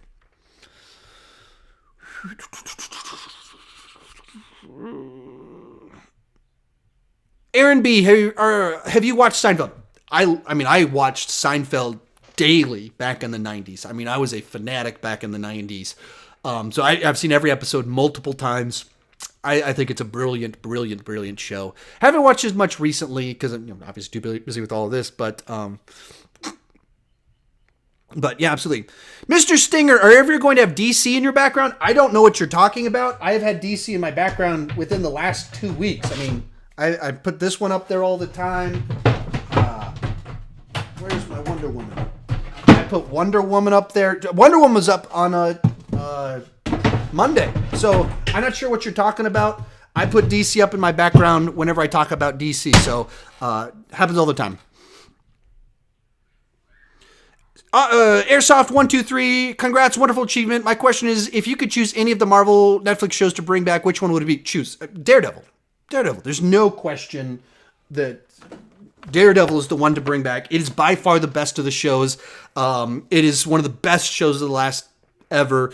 So Daredevil is the one to bring back. The other ones are a little bit spottier at times. So no question, 100%, it is Daredevil the one to bring back. Rich Reviews with a super chat. Thank you so much. Greatly appreciate all the super chats. Last night at my Alamo, I saw Howard the Duck. Let me say, mind blown. That's a movie that I would imagine if you see it with a room full of people at an Alamo Draft House, that isn't a great experience. So that I watched that one by myself, right over there in a chair while sick. That's not the way to watch Howard the Duck. The way to watch Howard the Duck. Oh, sorry that I'm rubbing my nose. Sorry. My nose, the longer I talk, the more it starts to itch. Add to that, I came from the gym, and before I go to the gym, I do post-workout stuff, and it's just packed full of these stimulants and stuff. They also make my nose itch. And so combined me talking for an hour and 20 minutes straight with me going to the gym and being hopped up on all my stuff, and my nose is killing me right now. But yeah, Howard the Duck, watching it in Alamo Draft House, which that's a group of people that love movies, they know what they're going into. Watching Howard the Duck, that's the way to do it. Not by yourself, homesick. That's a bad plan right there. Sammy Boy 12, are you planning to watch The Walking Dead anytime soon?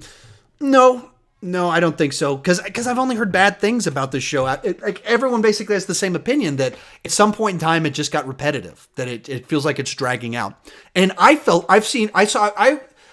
was a very early adopter to Walking Dead. And by that I mean before it debuted, I bought a season pass to season 1 of The Walking Dead and watched every episode 10 times. Because it was only 6 episodes long. And I thought it was fantastic. And then season 2 was like, all right, we're at a farm. Let's get to something. There's something happening. And then season 3, they go somewhere else, and it's like, all right, let's see something happen. And so I got kind of burned on it. That's why I stopped watching it. I started watching Walking Dead from episode number 1. I started watching it before most everybody else, and I was the first generation of people that was like, all right, we're just doing the same thing over and over again, and got burned on it. And everyone I've talked to basically says that that's what happens. They go somewhere, they think they're safe, they discover other humans, and they realize the real threat is humans. That's what everyone has told me, that the show is kind of loops through all that. Mia the Cat, what's your favorite Netflix original movie? I'm actually looking to do a collaboration with a guy named Austin Burke very soon with him on that exact question. We're looking to talk about that exact question. Best of different genres. Let me think through this one. I like Triple Threat. I thought that was a good example of what they can do. There was a time travel rom-com from a year ago with Adam... the funny guy, isn't it romantic from Pitch Perfect movies, the rom-com with him and Alexandra Daddario from a year ago. I thought that one was a really good one. I'm probably blanking on someone that was like, oh, that's a great one. Wheelman. I actually saw that at the world premiere, and I saw 1912 at the world premiere, and Frank Grillo was there for Wheelman. It was at Fantastic Fest, and same at Fantastic Fest, saw 1922, and Punisher. Blanking because I've been talking for an hour and 20 minutes. Frank. Wow, I'm really losing it. I don't even have it right there. Sorry, my mind is getting a little bit burned since I've been talking too long. I'm blanking on the start of the Punisher in 1922, but he was there and he ran into me. Like the Punisher bumped into me, and I was like, wow, this guy's, well, he's right there, and he's shorter than me and a lot scrawnier than me. I'm bigger than the Punisher. This is awesome. I should be an action star. But those are some ones that come to mind. Gage Kinsey, best time travel movie. Back to the Future, of course, great. Terminator 1 and 2, fantastic. All three fit some of my favorite of all time. Star Trek 4, one of the forgotten great time travel movies. Star Trek 2009, time travel movie, another one I really like. Those are ones I'm right off the top of my head. I love time travel movies, so I've got a lot of them that are high up on my list. Cinema Force, have you met Austin Burke? No, we just talked online. I don't even know him all that well. We just interacted because we're all in the movie space. So, like, you know, I first saw him on Stardust, the app, and then he started becoming more prominent on YouTube. So I just, you know, one of us reached out to the other person a little bit, so we've gotten to know each other just through Twitter a little bit. But I don't know him as well as like Cody Leach is someone that I talk to every day on the YouTubes or on the Facebook. Durbin from Durbania, Jeff Vito's movie blog. These are guys that I talk to daily. Austin Burke is just someone I've interacted with just a little bit, and looking forward to get to know a little bit better, possibly next week, doing a collaboration. Brody Phoenix, hey, congrats, dude. Thank you so much. My question is, did you watch How I Met Your Mother? I've seen the first, I think, 4 seasons of How I Met Your Mother, and I've seen the finale.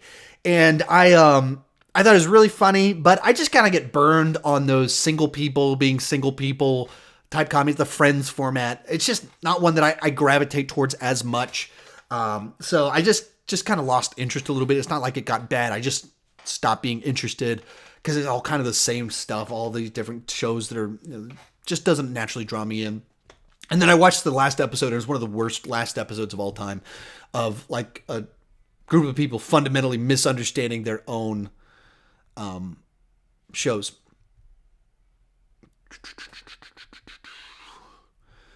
Blaze Sawyer, thoughts on Bill and Ted 3? Oh, dangerous. So dangerous that they're doing it. Comedies do not return well very often. There's very few times when a comedy comes back and it works. And, I mean, 30 years is a long time.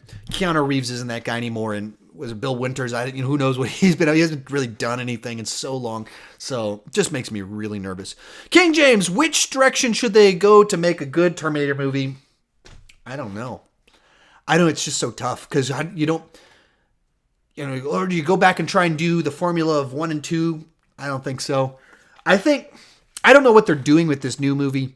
If you wanted to make a good Terminator movie, what I would do if I was given the rights to the Terminator franchise is I would sit on it until the year 2024. And for the 40th anniversary, I'd just do a hard reboot. I would go back to the original. I would make a like $50 million, $40 million horror film with the Terminator. Because the original one is like a slasher, sci-fi action, is this genre bender. Do that again. And you try and find like the up-and-comer who's like this really slick, smart horror director that can shoots good action too in their movies. So that can get the thrills, can get the terror, and can have action. And you go back to its roots. You don't try and make it a Terminator 2 blockbuster. You go back to the roots. 40 years that's a good amount of time. And the first one, the special effects are dated. It's a fantastic movie. But, you know, when you see like a head there doing this stuff, it's clearly a prosthetic head. The end of the movie, it's clearly, you know, prosthetic stuff. It hasn't all of it aged well. So it's a movie that it's up 40 years. 40 years. It's okay. It does not harm the original one. And you can just have a new telling of it in the modern times. So I would say wait and do a hard reboot, you know, the exact story. It's a remake of the original one with a horror director. That's what I would do. Celeste Heron, keep asking this one, I think. What do you think of Peter Pan movies? I'll give you a point of reference. Peter Pan's a big enough person in my family's history that there's at least one human named Peter in my family directly related to the franchise. You know, I don't naturally gravitate towards Peter Pan myself all that much. You know, I grew up on, I actually have Hook toys. I have unopened Hook toys in my garage because we used to collect collectibles and things like that. So I have unopened Hook toys in my garage. So that was a big movie from my childhood. You know, grew up watching the Disney cartoon and the, who was the lady that played it? I don't remember. The play that was kind of a movie. Watched that one all the time. I'm not as much of a Peter Pan fanatic as a grown-up myself or anything like that, but, you know, it was a big part of my childhood. Hero Games for the win. Hey, Sean, do you think Spider-Man Far From Home will be better than the Sam Raimi Spider-Man 2? I doubt it. Not, at least not for me, because I'll have enough nostalgia for Raimi 2 that it'll always kind of be with me a little bit. It has a little bit more weight to me than I think a new movie would.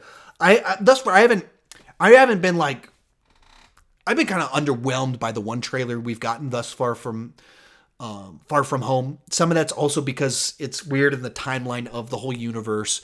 So a little bit tricky for me to even comment, like to know exactly what to make of it until we get a trailer 2 after Endgame and know where exactly to get confirmed, really actual confirmed, not their misdirection and everything. So, you know, we'll see what happens, but I think Raimi 2's got a lock on. Love to be proven wrong. I'd love it if they put out a better movie, because better movie is only good for me. Matt Martin, have you seen anything at South by Southwest this year? No, I haven't, because I didn't go. I had friends come to town. I went to hang out with them, but I didn't go because it costs money to buy it. It's like $1,000 for a South by Southwest badge.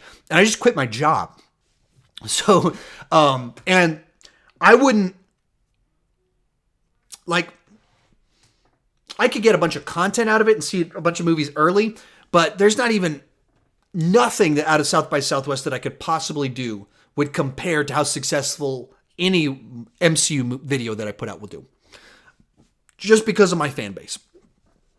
So going to South by Southwest, I'd probably get to network a little bit. It gives me some credibility as a film talker person to go to something like that and talk about more movies, deeper movies.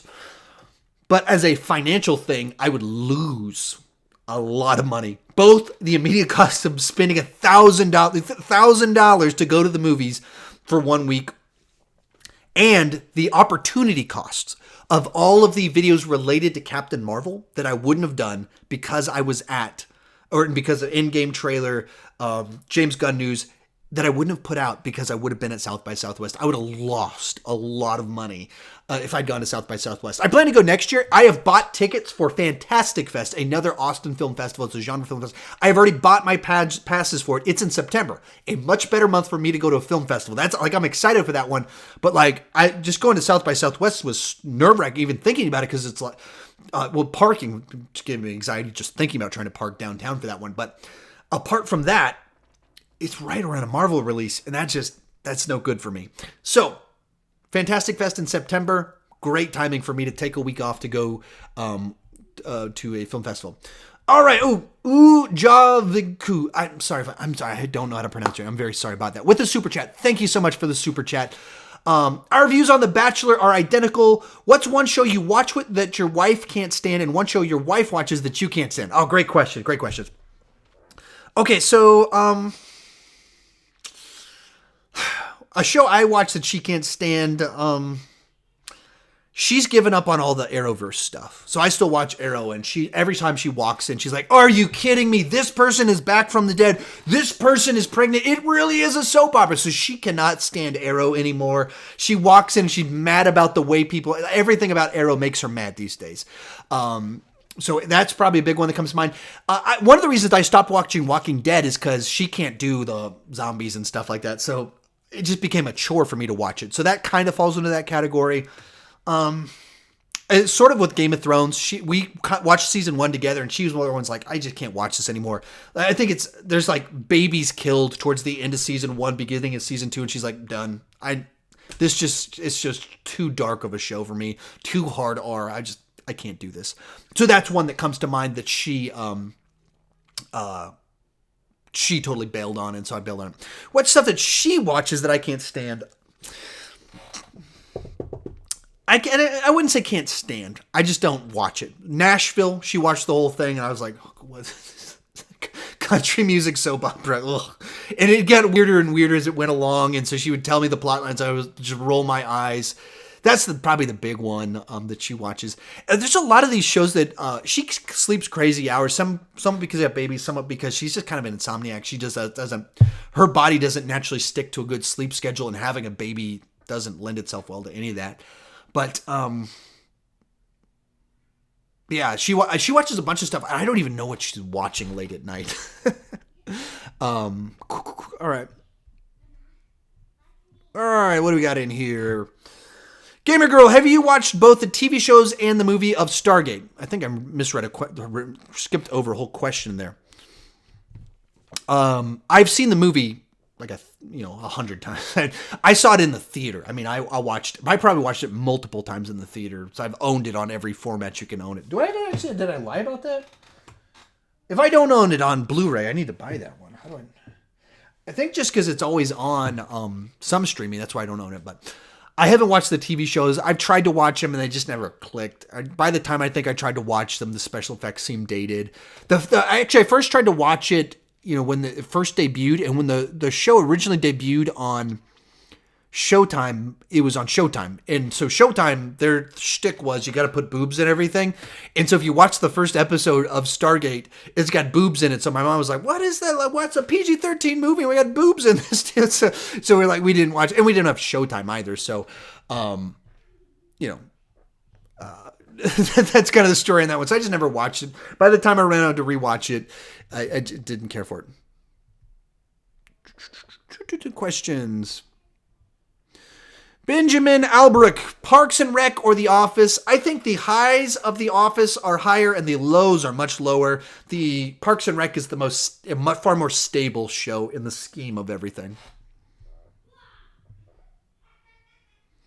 Ethan, favorite film trilogies, etc.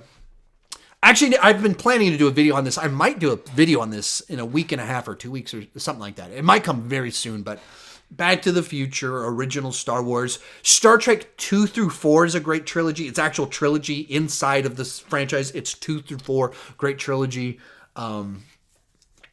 Avengers 1 through 3, Captain America 1 through 3. Those are some that come to mind. Me and the Cat, do you watch Jeremy Jahns? Yeah, I watch almost all the big ones. Jeremy Jahns, Chris Stuckman, John Campea. Used to watch Collider, and I don't watch it so much anymore. Jason Taylor, did you speak on Gunn yet? Yeah, I have a video out on it. There's a video on my channel talking about it.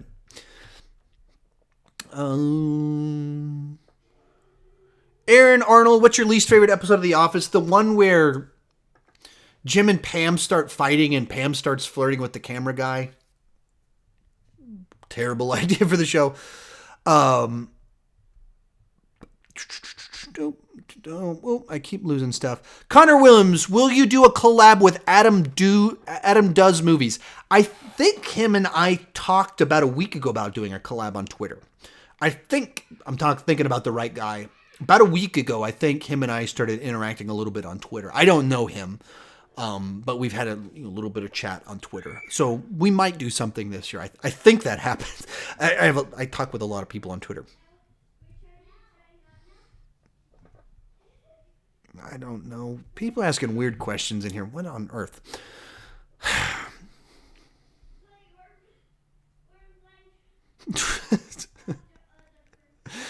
Treem77 said, "Oh, please, no, Grace Randolph. She's annoying." I haven't watched much. Is she beyond the trailers? Is that her channel? I haven't watched. I think I've watched one of her videos, seen a few of her stuff on Twitter. I haven't followed her, so I don't. She's not one of the ones that I have followed, so I don't. I'm not very familiar with her work, so I can't chime in on whether she is or is not annoying. Kevin Holden. Oh, here's a question I need to talk about. Have you watched Titans? I did watch Titans. Almost reviewed the season. It's just the time. I think it ended in it ended in December, which is when I did all my end of the year stuff. Spider-Man and the Spider-Verse, Aquaman, a lot of stuff. That was just like core content. It was all at once. I just didn't end up reviewing it, unfortunately. And I didn't have much to say, unfortunately. Also, Doom Patrol. I watched the first episode. I just didn't know what to say about it. I was like, okay, that was kind of cool. Not entirely great. Not bad. Better than the trailer. Sometimes as bad as the trailer. Seems like it's trying too hard. Sometimes it's cool that it's rated R. So I didn't have clear enough feelings on it. So that's kind of what happened. Bomber Dohbit, are you? Sorry if I mispronounced you. I'm very sorry about that. Are you excited for the new Twilight Zone on CBS All Access? Absolutely.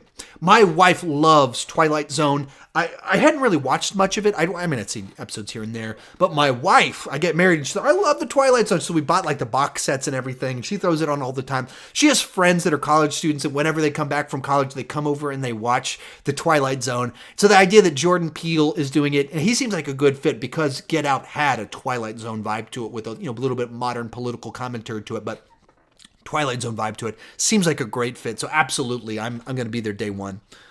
Hopefully, maybe even review it. Cypher, what's your worst cinema experience? A couple come to mind. When I went to go see Jupiter Ascending, the last Wachowski's movie, it was at a press screening, packed theater, 3D, and the movie was out of focus the whole movie. Like, out of focus. So 3D, fast-moving images out of focus, and it was just awful. And I didn't like the movie beyond that, too, so it's just a real bad experience. Very frustrating. And then when I went to go see Insidious, The Last Key, or whatever the last one was, the one that came out January 2018, before the movie started, there was a group of just obnoxious high school boys looking at porn on their phone in the packed theater, front row, like, oh, let everybody check out these boobies on her, like doing stuff like that in the front row, like, are you kidding me? Then the movie started. I was like, okay, they'll calm down. The first half of the movie, they were pretty decent. And then around halfway through the movie, something happens. A girl ends up laying on a table. And the movie's not fully exploiting the curves of her body, but the girl had some curves to her body. And as she's laying on the table, you could tell she was curvy in the right places. And so every time it would cut to shots of this girl on this table, and she's not naked. It's not like that. Just a girl in a tight shirt on a table, in good shape. Every time it would cut to this girl, I would hear something in front of me. I was like, what is that? It sounds like ringtone. What am I hearing? And what it was every time the girl would play, one of the guys would be like, hoo, hoo, hoo, and he would play a little clip from some meme or some video of some guy making a pleasuring themselves joke. Every single time it would show this girl for the last 30 minutes of the movie. And I went back and forth. Should I go and report this guy or not? Should I do that? And I was like, I gotta see the end of the movie. I've got to review it for my channel. I got to rank the movies on Saturday.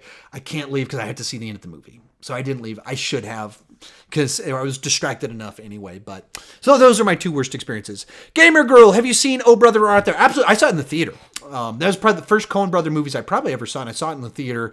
A great little song, Man of Constant Straw, so catchy. Great sense of humor, and it's like a retelling of the Odyssey as this was that Depression era, I think. So it's just like a very quirky little film. So I loved it. Just great characters. Something different from George Clooney at the time. Now he's done a lot of stuff like that, but at the time it was something different from him. And, you know, for me, it was a great palate cleanser after Batman. I was like, oh yeah, hey, this guy's really great in the movie. So he's got a lot of diversity to him, what he can do. AJ, please read this. Would you like to see a Transformers 7? I don't want to see a Michael Bay Transformers 7. I think they don't need to continue going down that path. If they want to do more Bumblebee, I'm on board. If they want to do a Cybertron movie from the Bumblebee guy, I'm on board. But I don't want to see Michael Bay Transformers 7. No, not at all.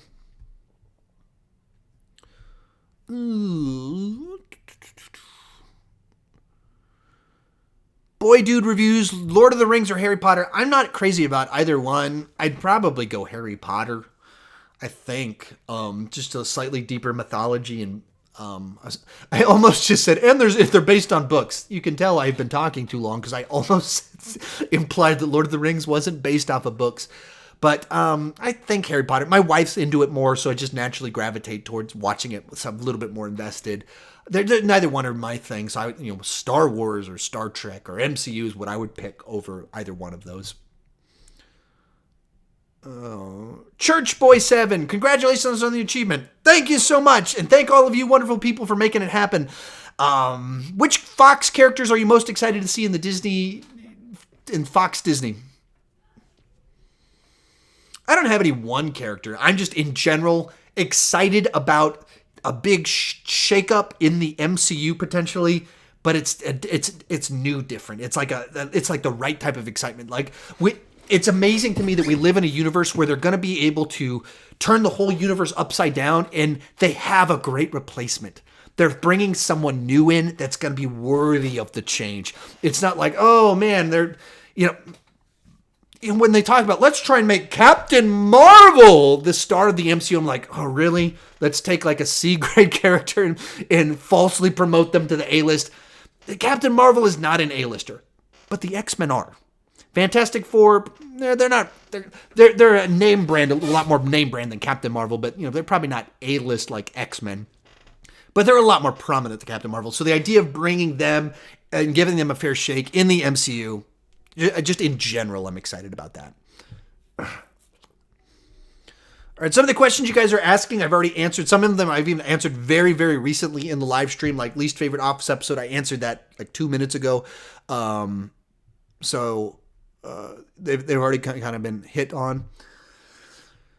Jonah McLaughlin Todd, what do you think about the Star Trek reboot movies? I dig them. I just take them as their own thing. And as their own thing, a J.J. Abrams-ified version of Star Trek, they are enjoyable movies for me. They lack the heart and the intellect of classic Star Trek, and part of what Star Trek is that kind of cerebral aspect to them. So I think we lost that. But they're fun on their own grounds. I still have all of those seasons of all those other things. We still have all of those movies. So all of it still exists. I don't need all of that. None of that's lost. So they can give me a new take on Star Trek, and I can be totally fine with it. All right, go to Super Chat in here. Donovan Cook, thank you so much for that. 10,000 Club, thank you so much. Would you ship Captain Marvel and Thor? Would you ship Captain Marvel and Thor? I don't know what you're asking. I think someone else has something very similar to that. I'm sorry, I don't know what the question means, unfortunately. So I would elaborate. I'm excited. They were fun on screen together in that little clip in the trailer, and I'm excited to see where they're going to go with all of that, but I don't know quite sure what your question is asking. Cam Shack, do you think you could be somewhat disappointed by Endgame? There's potential that it'll be a disaster.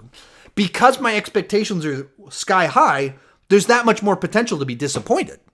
When something is your most anticipated, all the room is down.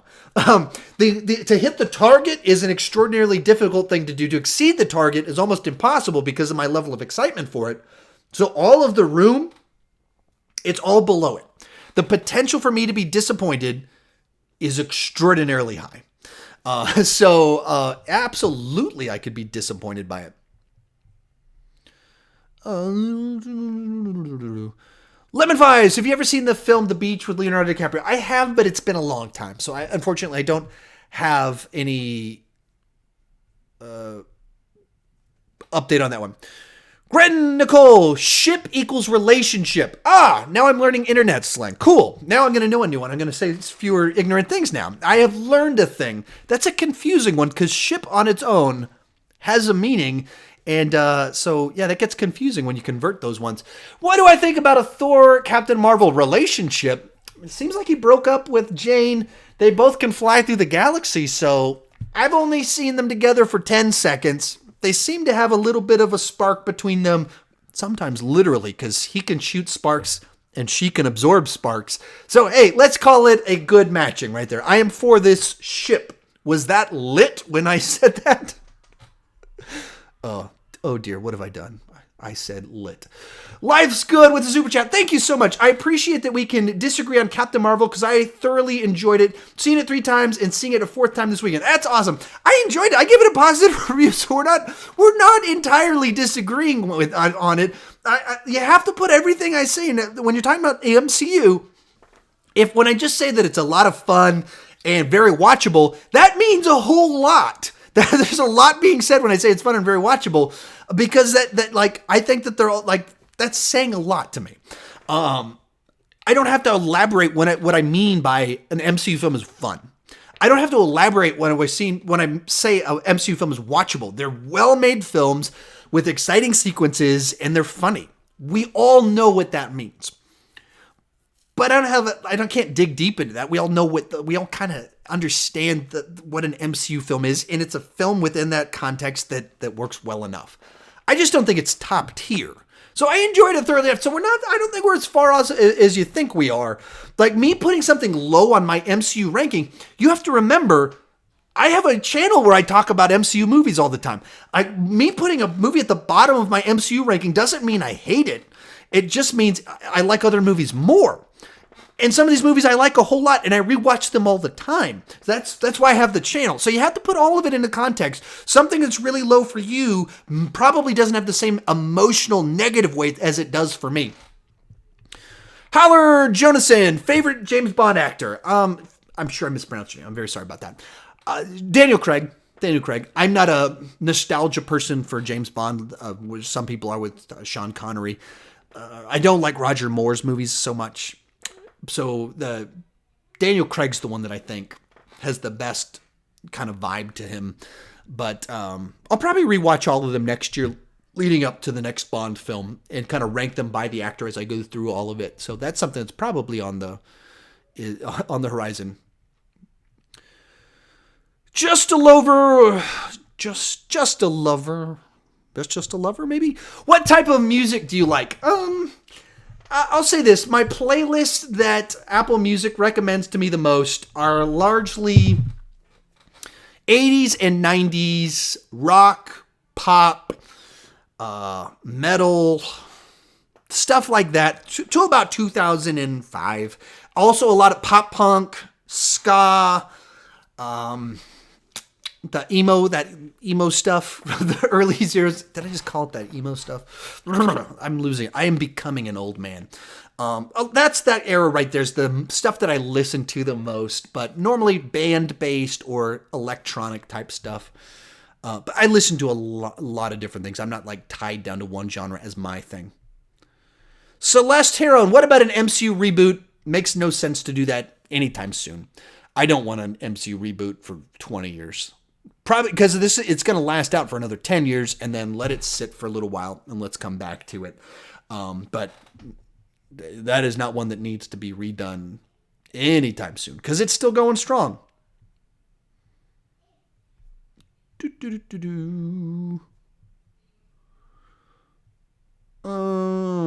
Questions.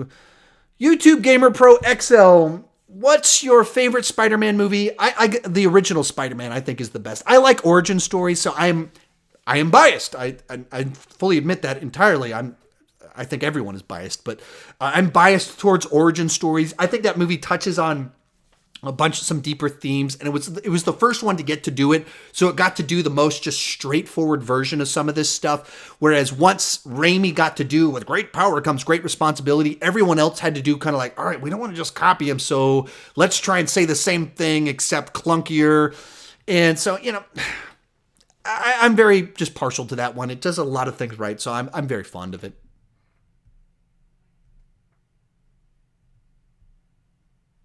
Meme Stream X, please read if you believe in our fans. I've read it.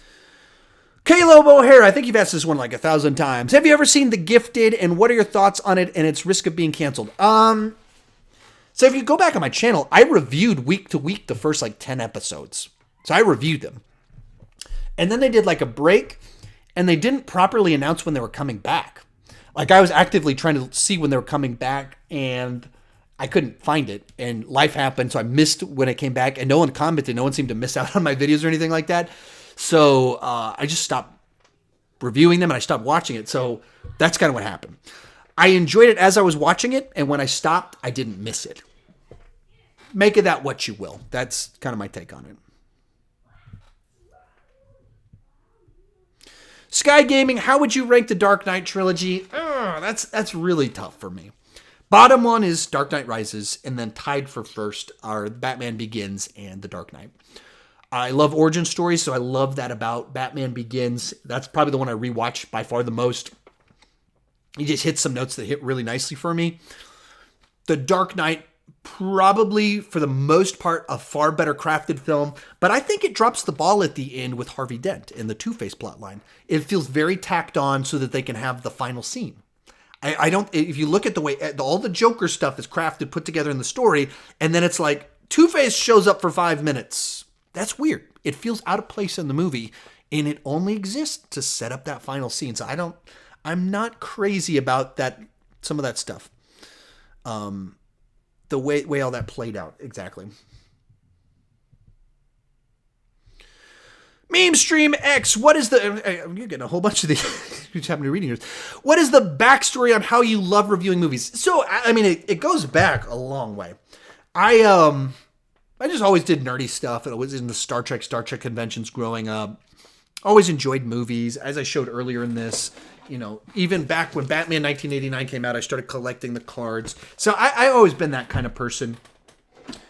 Then in the late 90s, when the internet was still very young to the public, I started putting up some web pages reviewing movies. As I had like a Star Wars one that's hilariously bad. And then I had one that was, I had a Jackie Chan fan webpage where I reviewed Jackie Chan movies. I had like a picture where you could like click on parts of his bodies and hear the story of how he injured that body part. And then I started just reviewing generically all kinds of movies on there. And it's just hilarious how bad my grammar and how like this movie is awesome. The fights are awesome. Jackie Chan is awesome. It's that sort of thing, except with bad spelling. So I did that in the late 90s. And then I was always the person that was in other people's comment sections, commenting and wanting to join in the conversation. So around 2011, I discovered John Campea, and he had a show called For Your Consideration. It was the precursor to Movie Talk. I started watching it. I was like, I really enjoyed it. And so I started watching it all the time. And then Movie Talk came around, enjoyed it. Somewhere I discovered Jeremy Jahns and Chris Stuckman. And I did public speaking because I worked in church world. So I did sermons every week. So I knew I could talk articulately in different formats. And I'd done video announcements. So I knew I could talk on camera. But so I thought I should try this. So I started putting out some videos, and I was just too busy. Church world's a very taxing on you emotionally with your time and everything. So I put out a few videos, and then I dropped it for 6 months, came back, put a few more videos out, dropped it for 3 months, came back. Then in summer 2016, I didn't have a job anymore. I'd resigned at the church over some personal struggles I was going through and working through. Went to go see Ghostbusters with my wife on a random date night, and I went, oh yeah, I've got that YouTube channel. I've got free time now because I don't have my job. Let me try that again. Well, I just want a name that says what I'm doing. So me talking about stuff Sean Chandler talks about. So I started it. Within my first 2 weeks, I put out a ranking of the Star Trek movies after Star Trek Beyond came out, and it got like 5,000 views or something like that. Very quickly got thousands of views.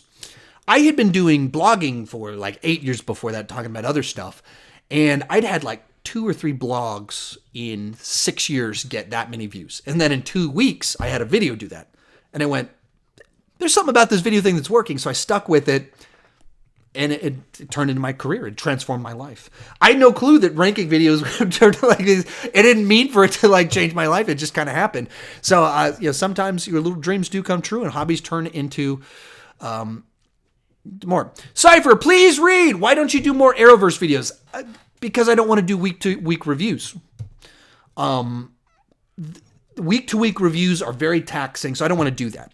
So then, like I do the crossover ones, I review those, and then I rank them at the end of the season. But week-to-week videos, they attract a different group of people, and they're a meaner group of people. TV show reviews, I've done a lot of them throughout the course of my channel, and they're by far the meanest fans. For the number of people that watch and comment, it's disproportionately angry people. They're disproportionately people that hold things against you, challenge your authority to say things. And so early 2018, I sort of stopped doing week-to-week TV show reviews because I had gotten so many angry comments and mean stuff that I just didn't want to play that game anymore. So I stopped doing it. So it's the toxicity of fandom is the short answer of why I don't do more. But I've watched through I'm caught up on Supergirl for the first time ever. So I'll rank those seasons. Hopefully I can catch up on all of Legends of Tomorrow. I can rank all those ones. So I'll have a bunch of stuff in May and June, but week to week, I'm just not going to review them because I'm not going to jump into the toxicity. I have no interest in that. I put out videos because I want to talk with people in the comment section. And so I can't do that in a toxic group. Bryce Shannon, what do you think of the John Wick movies? They're great action movies. I'm a little bit surprised that they've connected to a broader audience, but they're great action movies. I don't have much more to say about that. Distinct action, shooting style, cool world building. Very excited for the third one. I don't know. Are people asking about movie theories? Noah Olson says he does do movie theories, but I don't know what you're responding to. Tomorrow morning, I am dropping my 10 favorite in-game theories. Tomorrow morning, I've shot it. I've edited most of it. It was going to drop today, and then the James Gunn stuff happened, so I decided to do that one and this video instead. Tomorrow morning, 9 a.m. Central, I'm dropping my 10 favorite in-game theories. Tomorrow morning, it's happening.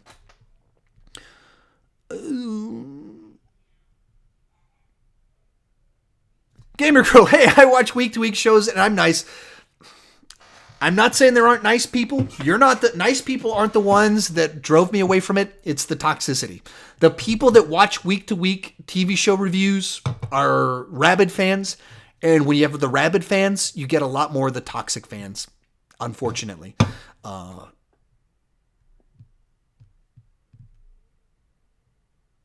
Legendary. Please read. Have you watched Sherlock? I've seen series 1 of Sherlock. I have not watched the other series. So I've seen the first one. I just haven't watched through all of it. So I don't have much to say beyond that. I'm sorry. Some people are asking about Umbrella Academy. I haven't watched it. I told them, I think I've said in a live stream, if my sister recommended it, I'll watch it. She recommended it. So I need to watch it one of these days. Just because I didn't jump on it early enough, I'm not going to review it for my channel. And that my channel kind of drives what I watch for the most part, or the urgency of what I watch. So that's kind of the stuff. Geekdom, please read. Hope you read this. What do you think of the Flash in the rumors of Godspeed coming? I don't know anything about what you're talking about. I assume you're talking about the TV show. I don't know who Godspeed is. I don't know about that enough. I don't know deep enough stuff about the comics like that to have an answer to that. So I unfortunately don't have anything interesting to tell you. Dev Wild. Hey, Sean. Hi. Can you rank your favorite CW shows? Top 5. Thanks, bro. I don't really know. I'd have to, even the history of the CW that changed names like 10 years ago, and it was the WB, and I don't remember how all the Paramount the universe of all these channels changes. So I don't remember which ones are which. Of whatever that version of it is, Smallville, Gilmore Girls, Arrow, Flash. There you go. That's the best I got for you. I don't even know if all of those would be considered CW shows. Ethan Yoshiba, could you read my question here? Apparently, yes. So that's probably not the question you want me to answer. If you've seen Big Hero 6, give your thoughts on it. Yeah, if you watch my ranking of the Disney revival era, I talk about it briefly in there in contrast to all the other current Disney era movies. Pretty cool little movie. Nice mythology, some good twists and turns, clever use of villains and characters. So I dug it. I wasn't like crazy blow my mind or anything like that, but I dug it enough.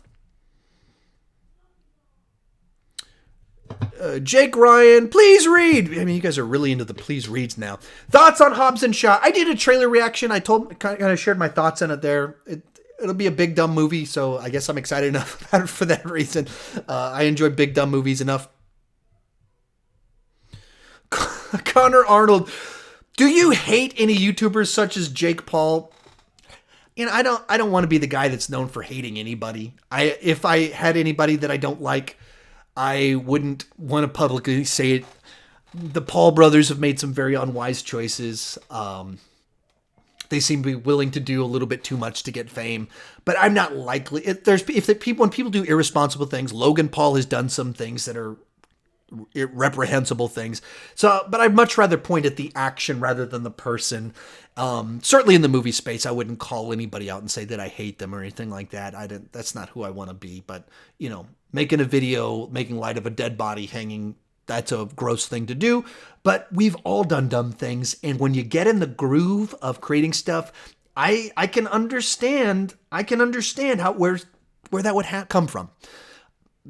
Certainly with the type of channel that he does, I can see where you just have a terrible moment where you just do something unbelievably stupid. Timekeeper 043, are you funny? I guess you guys would have to tell me that. Over on my second channel, you can see some clips of me doing some live speaking, and it's me telling funny stories. So there's two of them, both of them are me telling funny stories. You be the judge if I'm funny or not. I try to be funny. I think I'm funnier than I think I can be on my channel because I'm more of a storyteller. And I have good reactive comedy to things people are saying. I can react well to it and play off of it. But I don't think my actual humor ties well into my channel. Even a lot of the humor I try on my channel, that's not my actual sense of humor. That's me trying to write funny for my channel because my natural sense of humor doesn't translate well over.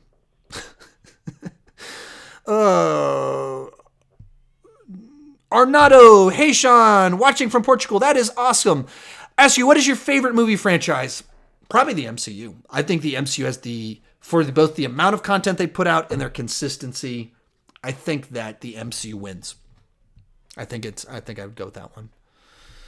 All right, Rich Reviews with the Super Chat. Thank you so much once again. Is Rory Gilmore a role model? No, she is not a role model. She's actually kind of a bad person. I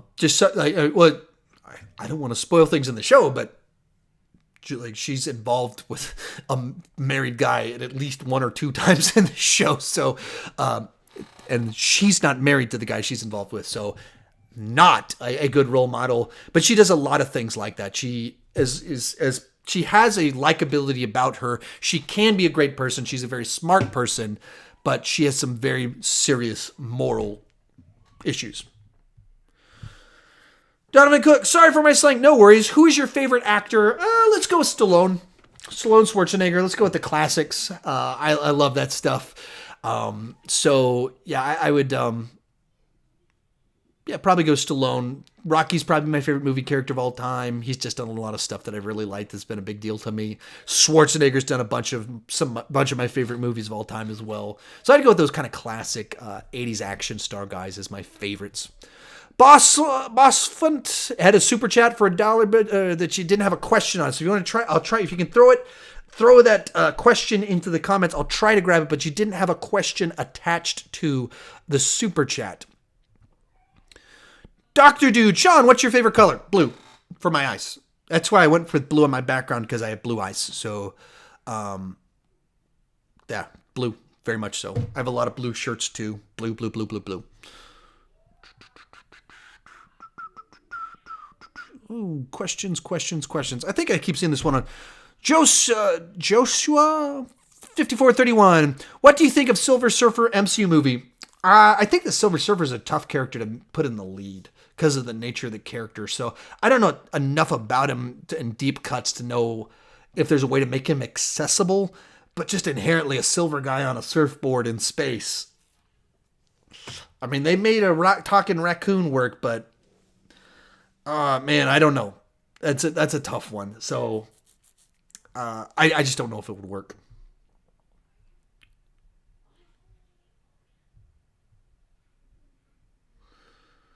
Caleb O'Hare, have you seen The Untouchables? I've seen, I don't know if you're referring to the movie from the 80s. I've seen that one a ton of times. That's probably my favorite one of my top 2 Brian De Palma movies. Big fan of the Kevin Costner Untouchables. If there's a new thing called that, I don't know what it is.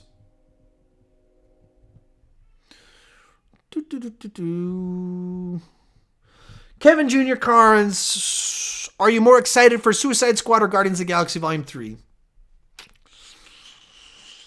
I guess I gotta go with, I'm more curious about Suicide Squad.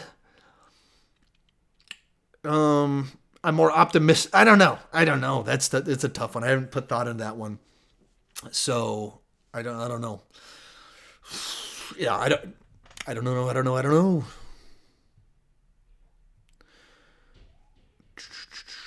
Cypher, any tips for new YouTubers? I've actually already answered this twice in here, but get started now. Just do it.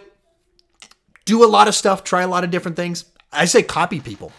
That's not a long-term strategy. As you go long-term, you can't keep copying people. When you're starting, idea generation, trying things is one of the problems. You don't know what you're good at yet. So I think it's perfectly fine to copy me, Jeremy Johns, whoever you like, copy them. That's totally fine as you're trying to figure it out. Then figure out how to be the best you. You can't stay copying someone. You'll never be as good as me as I am, but you can be a better version of you.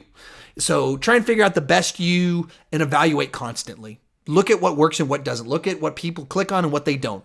Keep making everything, keep improving your thumbnails, keep improving your videos, study audience retention to figure out if people are staying or leaving.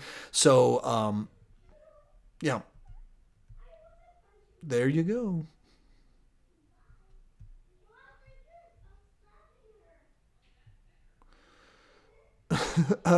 Hello, Rossum Guy S. If you could get rid of anything in your background, what would it be? I can't get rid of anything in my background. I can throw any of the stuff away that I want. So since I don't throw it away, we're going to go with no. I don't have anything that comes to mind. Roiler17 Happy, you're an amazing YouTuber channel. Thank you so much. I greatly appreciate it. All right, got some super chats.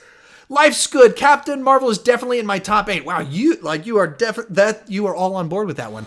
I'm interested. My wife hasn't seen it yet. I'm interested to see how she likes it. She tends to not be excited about like comic book movies, but then a lot of the stuff, female-led stuff, she actually gets really into it. So she did not want to go see Wonder Woman. She then loved it after she saw it. So we'll see what happens. Jace with the super chat. Thank you so much. Are you subscribed to the Office YouTube channel? Nope. I am not subscribed to any Office channels because I just not. So there you go. I'm sorry, I don't have any more for you on that one. Dominic, I don't know how to pronounce your first name. Scott, do you have any advice for collecting Blu-rays? Yeah, just go to pawn shops, go to used bookstores, and then just stop by whatever place has the best sales on Blu-rays. Stop by there frequently. So that would be my advice to you, is just do that. That's what I do. I stop by Best Buy very frequently, once or twice a week, just to see what they swap their sales out for, to see if they have something good. So like I wasn't looking to watch the X-Men movies at the time, but last year they had a huge sale for like the month of October or something like that, where they had all the steelbooks for under $10. And I was like, I know I'm going to want that. I'm not going to watch it soon, but I'm going to watch it at some point in time because it's an X-Men movie. So I decided to start buying them. I bought like 7 of the movies because I just found the sale. So there you go. That's how I do it. I just go out frequently, just stop by. I'll just go in for real quick. If I'm driving by Best Buy, I'll just stop by and see what they have and leave real quick. Noah Plays Games. Why do people hate Brie Larson so much? She made some ill-advised statements. So she said some things that were positive, which is she wants diversity of the people reviewing movies. She wants more diversity, so more people that aren't just 40-year-old white guys. But the way she said it, she says, like, I don't need a 40-year-old white man to tell me what to think about A Wrinkle in Time. It's not for you. It's, for 13-year-old girls. And so that was a quote she made, and that rubs a lot of people the wrong way. And I think I don't like to get involved in outrage culture. I don't read that and go, oh no, a Hollywood person said something and offended me, I'm not going to watch your movies now. I think everyone in Hollywood says and believes a lot of things that I don't believe and that I think are stupid. But other people, that we all have different things that are kind of sticking points. And so a lot of people saw her say that she singled out a group of people for their skin color, their age, and their gender. And she said, I don't need you to tell me what to do.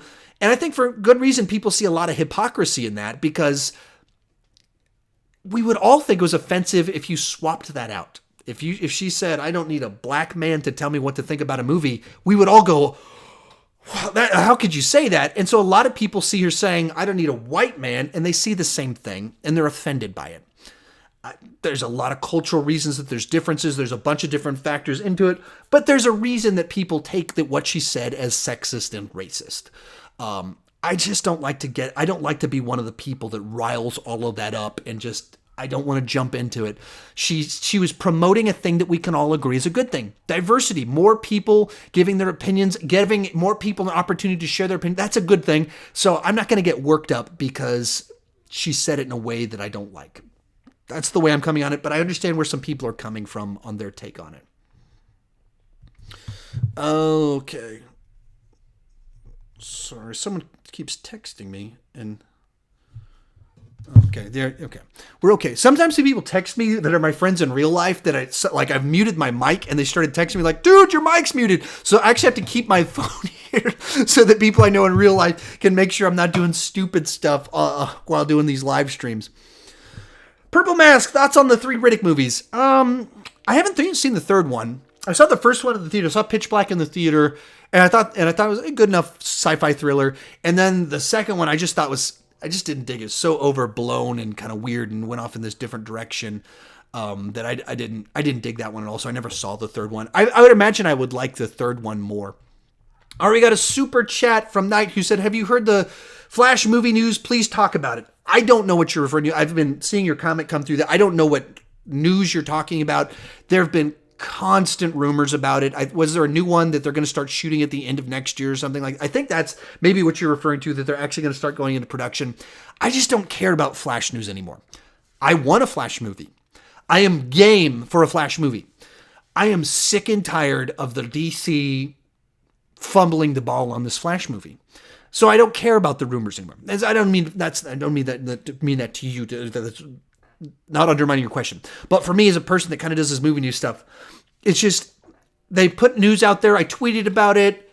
I put out videos about it for years. Literally, some of these with Batman. I keep putting out reports about these DCEU movies, and then they throw it out. They scrap it. And they bring a new person in, new writers, and they throw it out and they delay it, and then they keep shuffling the schedules. And so I just so burned out on just stupid rumors about the DCEU. It's infuriating how poorly run the DCEU is. I'm a defender of the DCEU. I've liked most of the movies, but I am tired of them having just so many leaks and rumors. It's just ridiculous. And so that's where I just don't follow it anymore. I don't care anymore. When they say production has started, when I see a set photo, when they put out an actual image, I'll be back on board on the let's talk about the Flash. But so long as there's weekly rumors about the Batman and the Flash and just announcing things and canceling it, announcing things and canceling it, announcing things and canceling it, I'm fed up with it. They need to do their job. Get something done or announce it's canceled. I'm not playing the game anymore.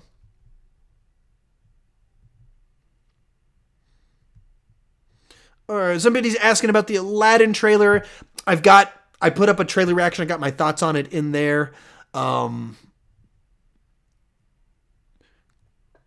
My Phase 4 prediction, Craig Phillips, Phase 4 predictions.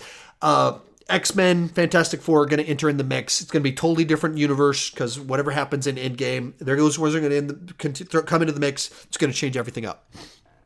I've sort of already talked about that in here.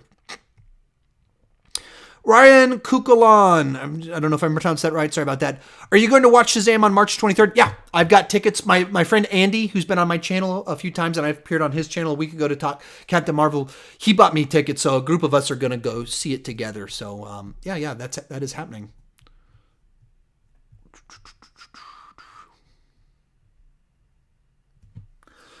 All right. Oh, we're actually over 2 hours. So, and I'm starting to like hunch over because my body is starting to die on me. I don't know if you can tell this. I'm literally, on camera, I'm looking at this. You can't see it as much, but my arm is on the armrest to hold myself up. So probably need to close this thing out. Got to edit tomorrow's video. So tomorrow morning, 7 a.m. Central Time, my 10 best MCU theories, or excuse me, Endgame theories. I'm also losing it intellectually. My 10 best Endgame theories. If you want weekly private Q&A with me on my Patreon page. We do this every Sunday, 3 p.m. Central Time. I go for an hour. It's only like 10 people in there. It's never 20 people. It's only like 10 people. Not everybody can make it every week. We do Q&A. I can answer all your questions. You can respond back. I read it. So it's actually like a conversation back and forth. Sometimes we even do Google Hangouts. So if you want to do this weekly, just check it out. See if it's right for you. Patreon page. It's in the description down below. All right, let's take, I don't know, maybe 10 more minutes worth of questions, something like that. We'll see where things go.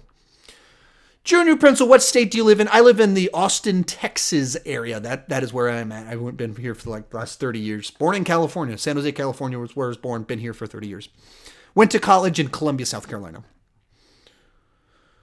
Hular Jonason, what's the best movie so far this year? Sorry if I mispronounced your name. I almost certainly did. How to Train Your Dragon 3 and Fighting with My Family. I thought both of those were really good. I'll probably watch, well, because I got kids, I'll probably watch How to Train Your Dragon more. But as for what would I put on, I would put on Fighting with My Family more. The Streak01, do you think any of the MCU villains is underrated? Yeah, I think that I think Thunderbolt Ross is antagonistic, and so he's kind of underrated. He's an interesting villain because he's a legal government agent that's not part of that Hydra thing, but he's a bad guy. I think that Abomination was underrated because the movie itself is kind of unnecessarily hated. I think if you watch the movie, the character is kind of interesting as kind of this mirror side to Hulk. That kind of the bad version of I think it's a better version of that. Better neighborhood version of that. Who's the other one that comes to mind? I'm bringing this one up. I had another one I normally mention. I've mentioned in my videos a lot. I forget who it is, though. So those are the two. So I guess the two from Incredible Hulk. Luber the Lego, did you see Annie, the movie from 2014? No, I did not. I haven't seen the original Annie either. Ben Jansen, how much more will you be uploading now since you're full-time? I mean, you can look at the last 3 weeks. That's what I'm going to be doing. You've got a sample set right there of the last 3 weeks. That's been me full-time for, I think, 3 weeks now. So probably about 10 videos per week, more live streams, more content outside of YouTube to kind of expand my brand. Yeah, I'm not going to do like 15 videos per week because then the quality drops. But I think about 10 videos. Batwing, what story would you want for Creed 3? Sequel to Rocky 3 or Rocky 5? The idea of a Clubber Lang coming back I think is a terrible idea. Because it's just people going, oh yeah, Ivan Drago came back, let's bring back Clubber Lang. But it's not the same thing. It's not nearly as interesting. There's not as nearly many connections. Ivan Drago coming back is interesting because Ivan Drago killed Apollo Creed, and so then the son raised without a father connecting with Rocky because he was connected to his father. That's all interesting. That all works. Clubber Lang doesn't have any of that, so it's not interesting. So I wouldn't mind if Clubber just showed up as an announcer. I wouldn't mind, but as an actual villain, it's not a good idea at all. What story do I want? I don't know. The Rocky franchise is a little bit tough to come up with stories for because it's been around for so long. So the obvious stories about winning the title, losing the title, retirement, coming back, the star becoming the mentor, the coach, it's the manager. It's all been told. So it's very tough to come up with a story that doesn't feel like you're just totally rehashing a previous one. So I don't have a proposal for Creed 3.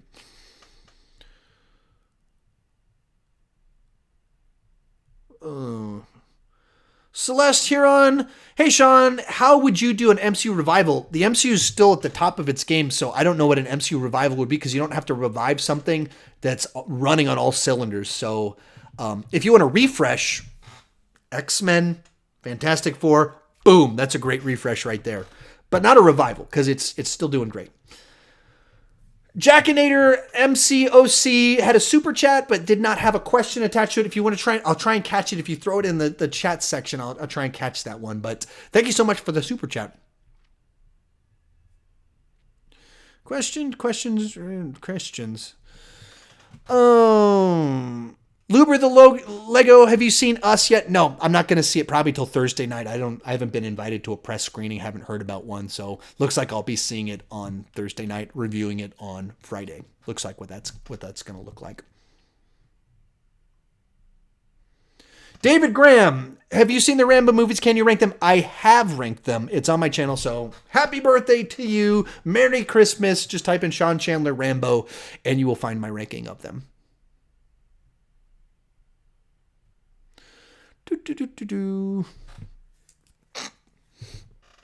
NG Alex, hey Sean, hey, how are you doing? Do you think the Disney Plus will affect Marvel Television and its characters?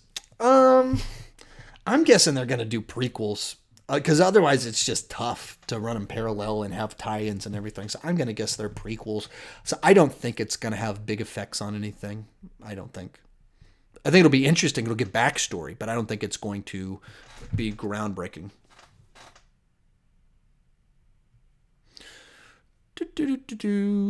People keep asking about Umbrella Academy. I've talked about it multiple times. I haven't seen it.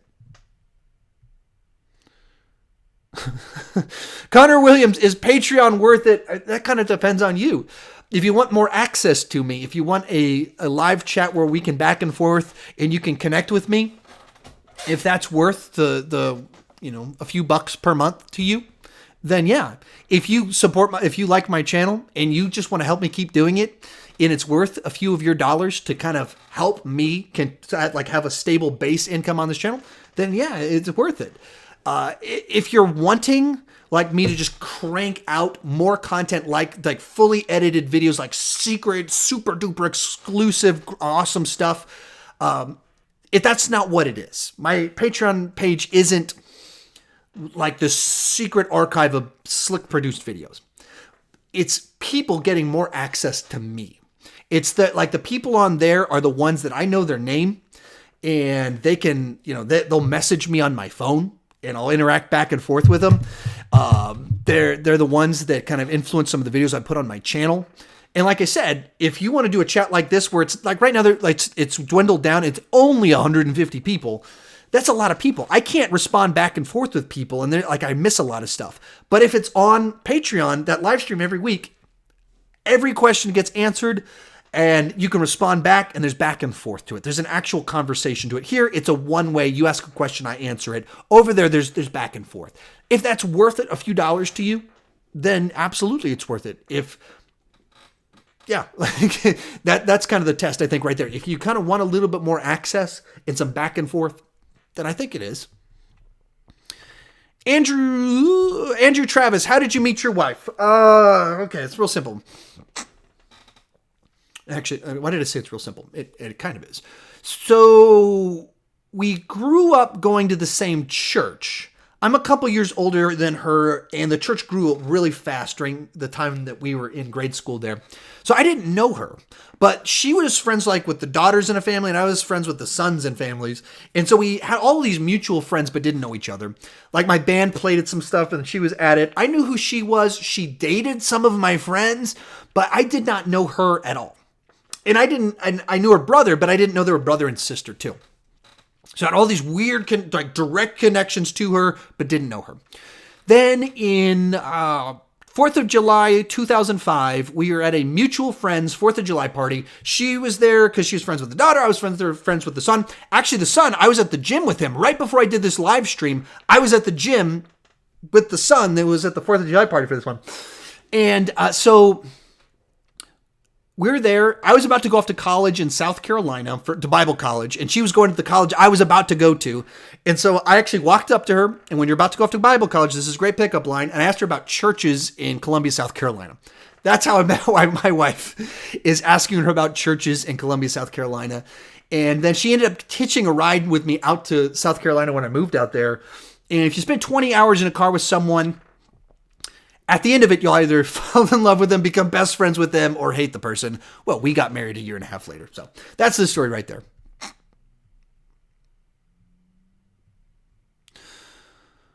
A few different questions.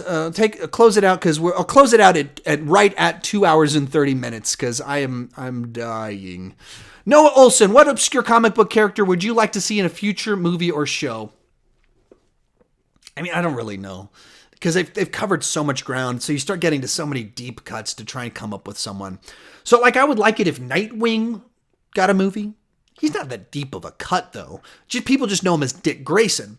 But I think Dick Grayson is a very interesting character, so I think there's a lot you could do with Nightwing. I would love it if... I thought Blade would be great as a Marvel Netflix series. I thought that would be a great home for that character. Now, that's not going to happen.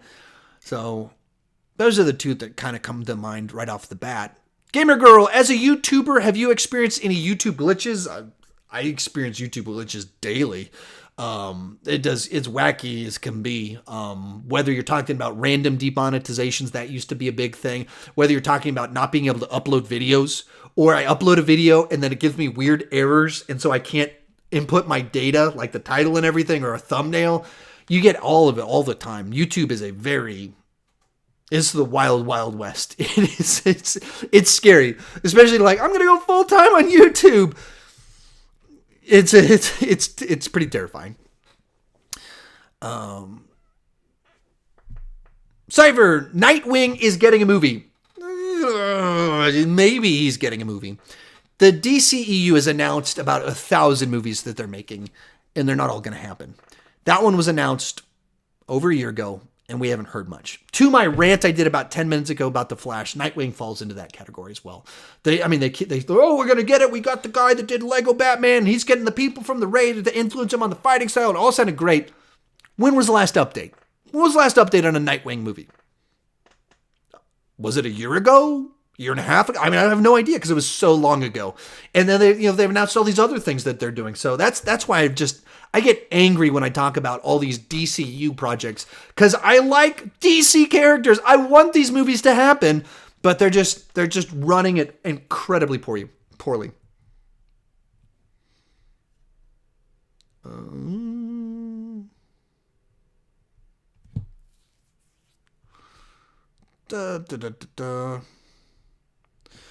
Halar Johnson. Sorry about mispronouncing your name again. You're from Texas. Have you ever seen a tornado? I don't think I've seen a tornado. I don't think so. Or at least not really up close. I think I've seen them like far off in the distance. I think I've seen that maybe. But nothing that's been scary. Like, I've never been at my house and a tornado went by my backyard and tore things down. They've been several miles down the road. My wife's been at a grocery store when they got hit by it, but I've never been I've never been scary close to a tornado.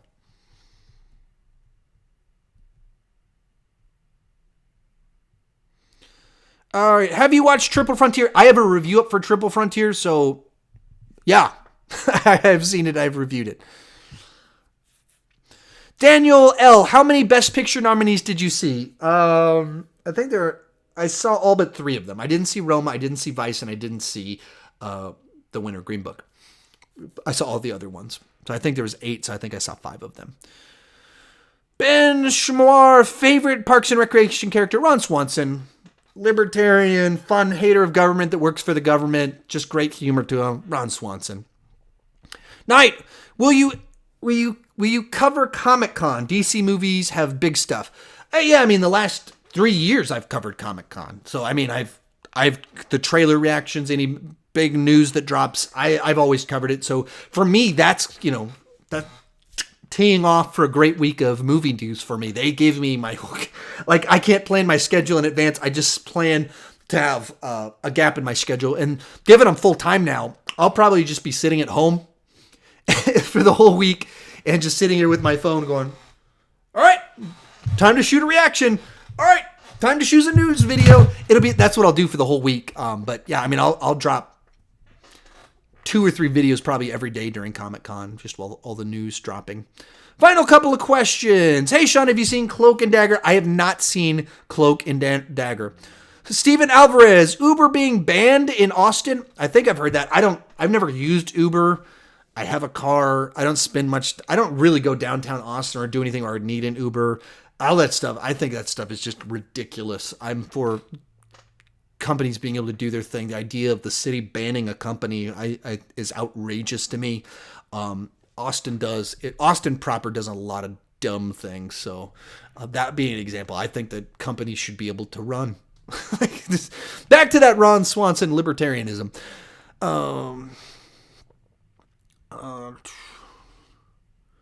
OSN's here. What's the most overrated MCU film? No matter what I say, I'm going to make somebody mad inherently by the question. Winter Soldier. It's great. I'm not bashing the movie. I'm not trashing Winter Soldier. But people put it at that top tier, and I don't put it in the top tier. Or the other one would be Guardians of the Galaxy Volume 2. I think it's bottom tier, and people put it top tier. So I think it's overrated. I'm not trying to convince anybody. That's just my personal take. Please don't hate me. Joe Schmo, thanks for your time, Sean. Good luck with the future as a YouTuber, full-time YouTuber. Thank you so much, everybody. Hey, thanks, everybody, for tuning in. We just hit that 2 hours, 30 minutes. Just give some shout-outs to some people. Jace, thanks for tuning in. Joe Schmo, Connor Williams, Darth Vader's Underwear. Well, that's a name right there. Daniel L., Cruz Matheson, Joshua Holiday, Yol, 9 million, Zelda Yaps, Connor Henderson, Sean Richardson, I'm a Goofy Goober, OSN Hair, Knight, Monarch, Gamer Girl, as always, tuning in on this. Thank you much, Gamer Girl. You're always here. You always got some great questions for me. Dash Pulse, Sid, Psykid 4000, Geekdom, Hirsch, Merkshurst 2, Jacksonian. Thanks, everybody. Steven Alvarez, Peter H., Jack Inkson, Zelda Yaps, Shane Best, Ejun Bay, Matthew Burgos, Spank Me Santa,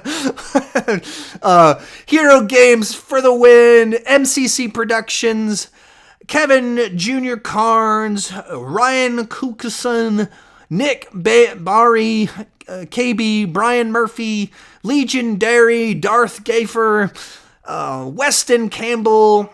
I'm about to pass out from talking so fast. Techno Thomas, Sean the Best, Salty McGee, Greta Nicole, Spidey Kid, Blue something, Batwing, Jay Williams. I'm like collapsing as I speak. Blue Reviews, KCW Studios, MH Hirsch 2, Mick Dallingcourt, Rashad Arabath. Sorry if I mispronounced it. What do we got? Joshua Holiday. I'm sorry, you keep saying this one. Please read. Will you rank the Dwayne Johnson or Adam Sandler movies? I might do a top 5. I won't rank all of them, but I might do something. Techno Thomas. Didn't I notice you like 30 seconds ago? But you're noticed now. Cinema Corner. Hey, thanks for tuning in. Scott Clemens Baker. Thanks for tuning in. Jimmy Horton.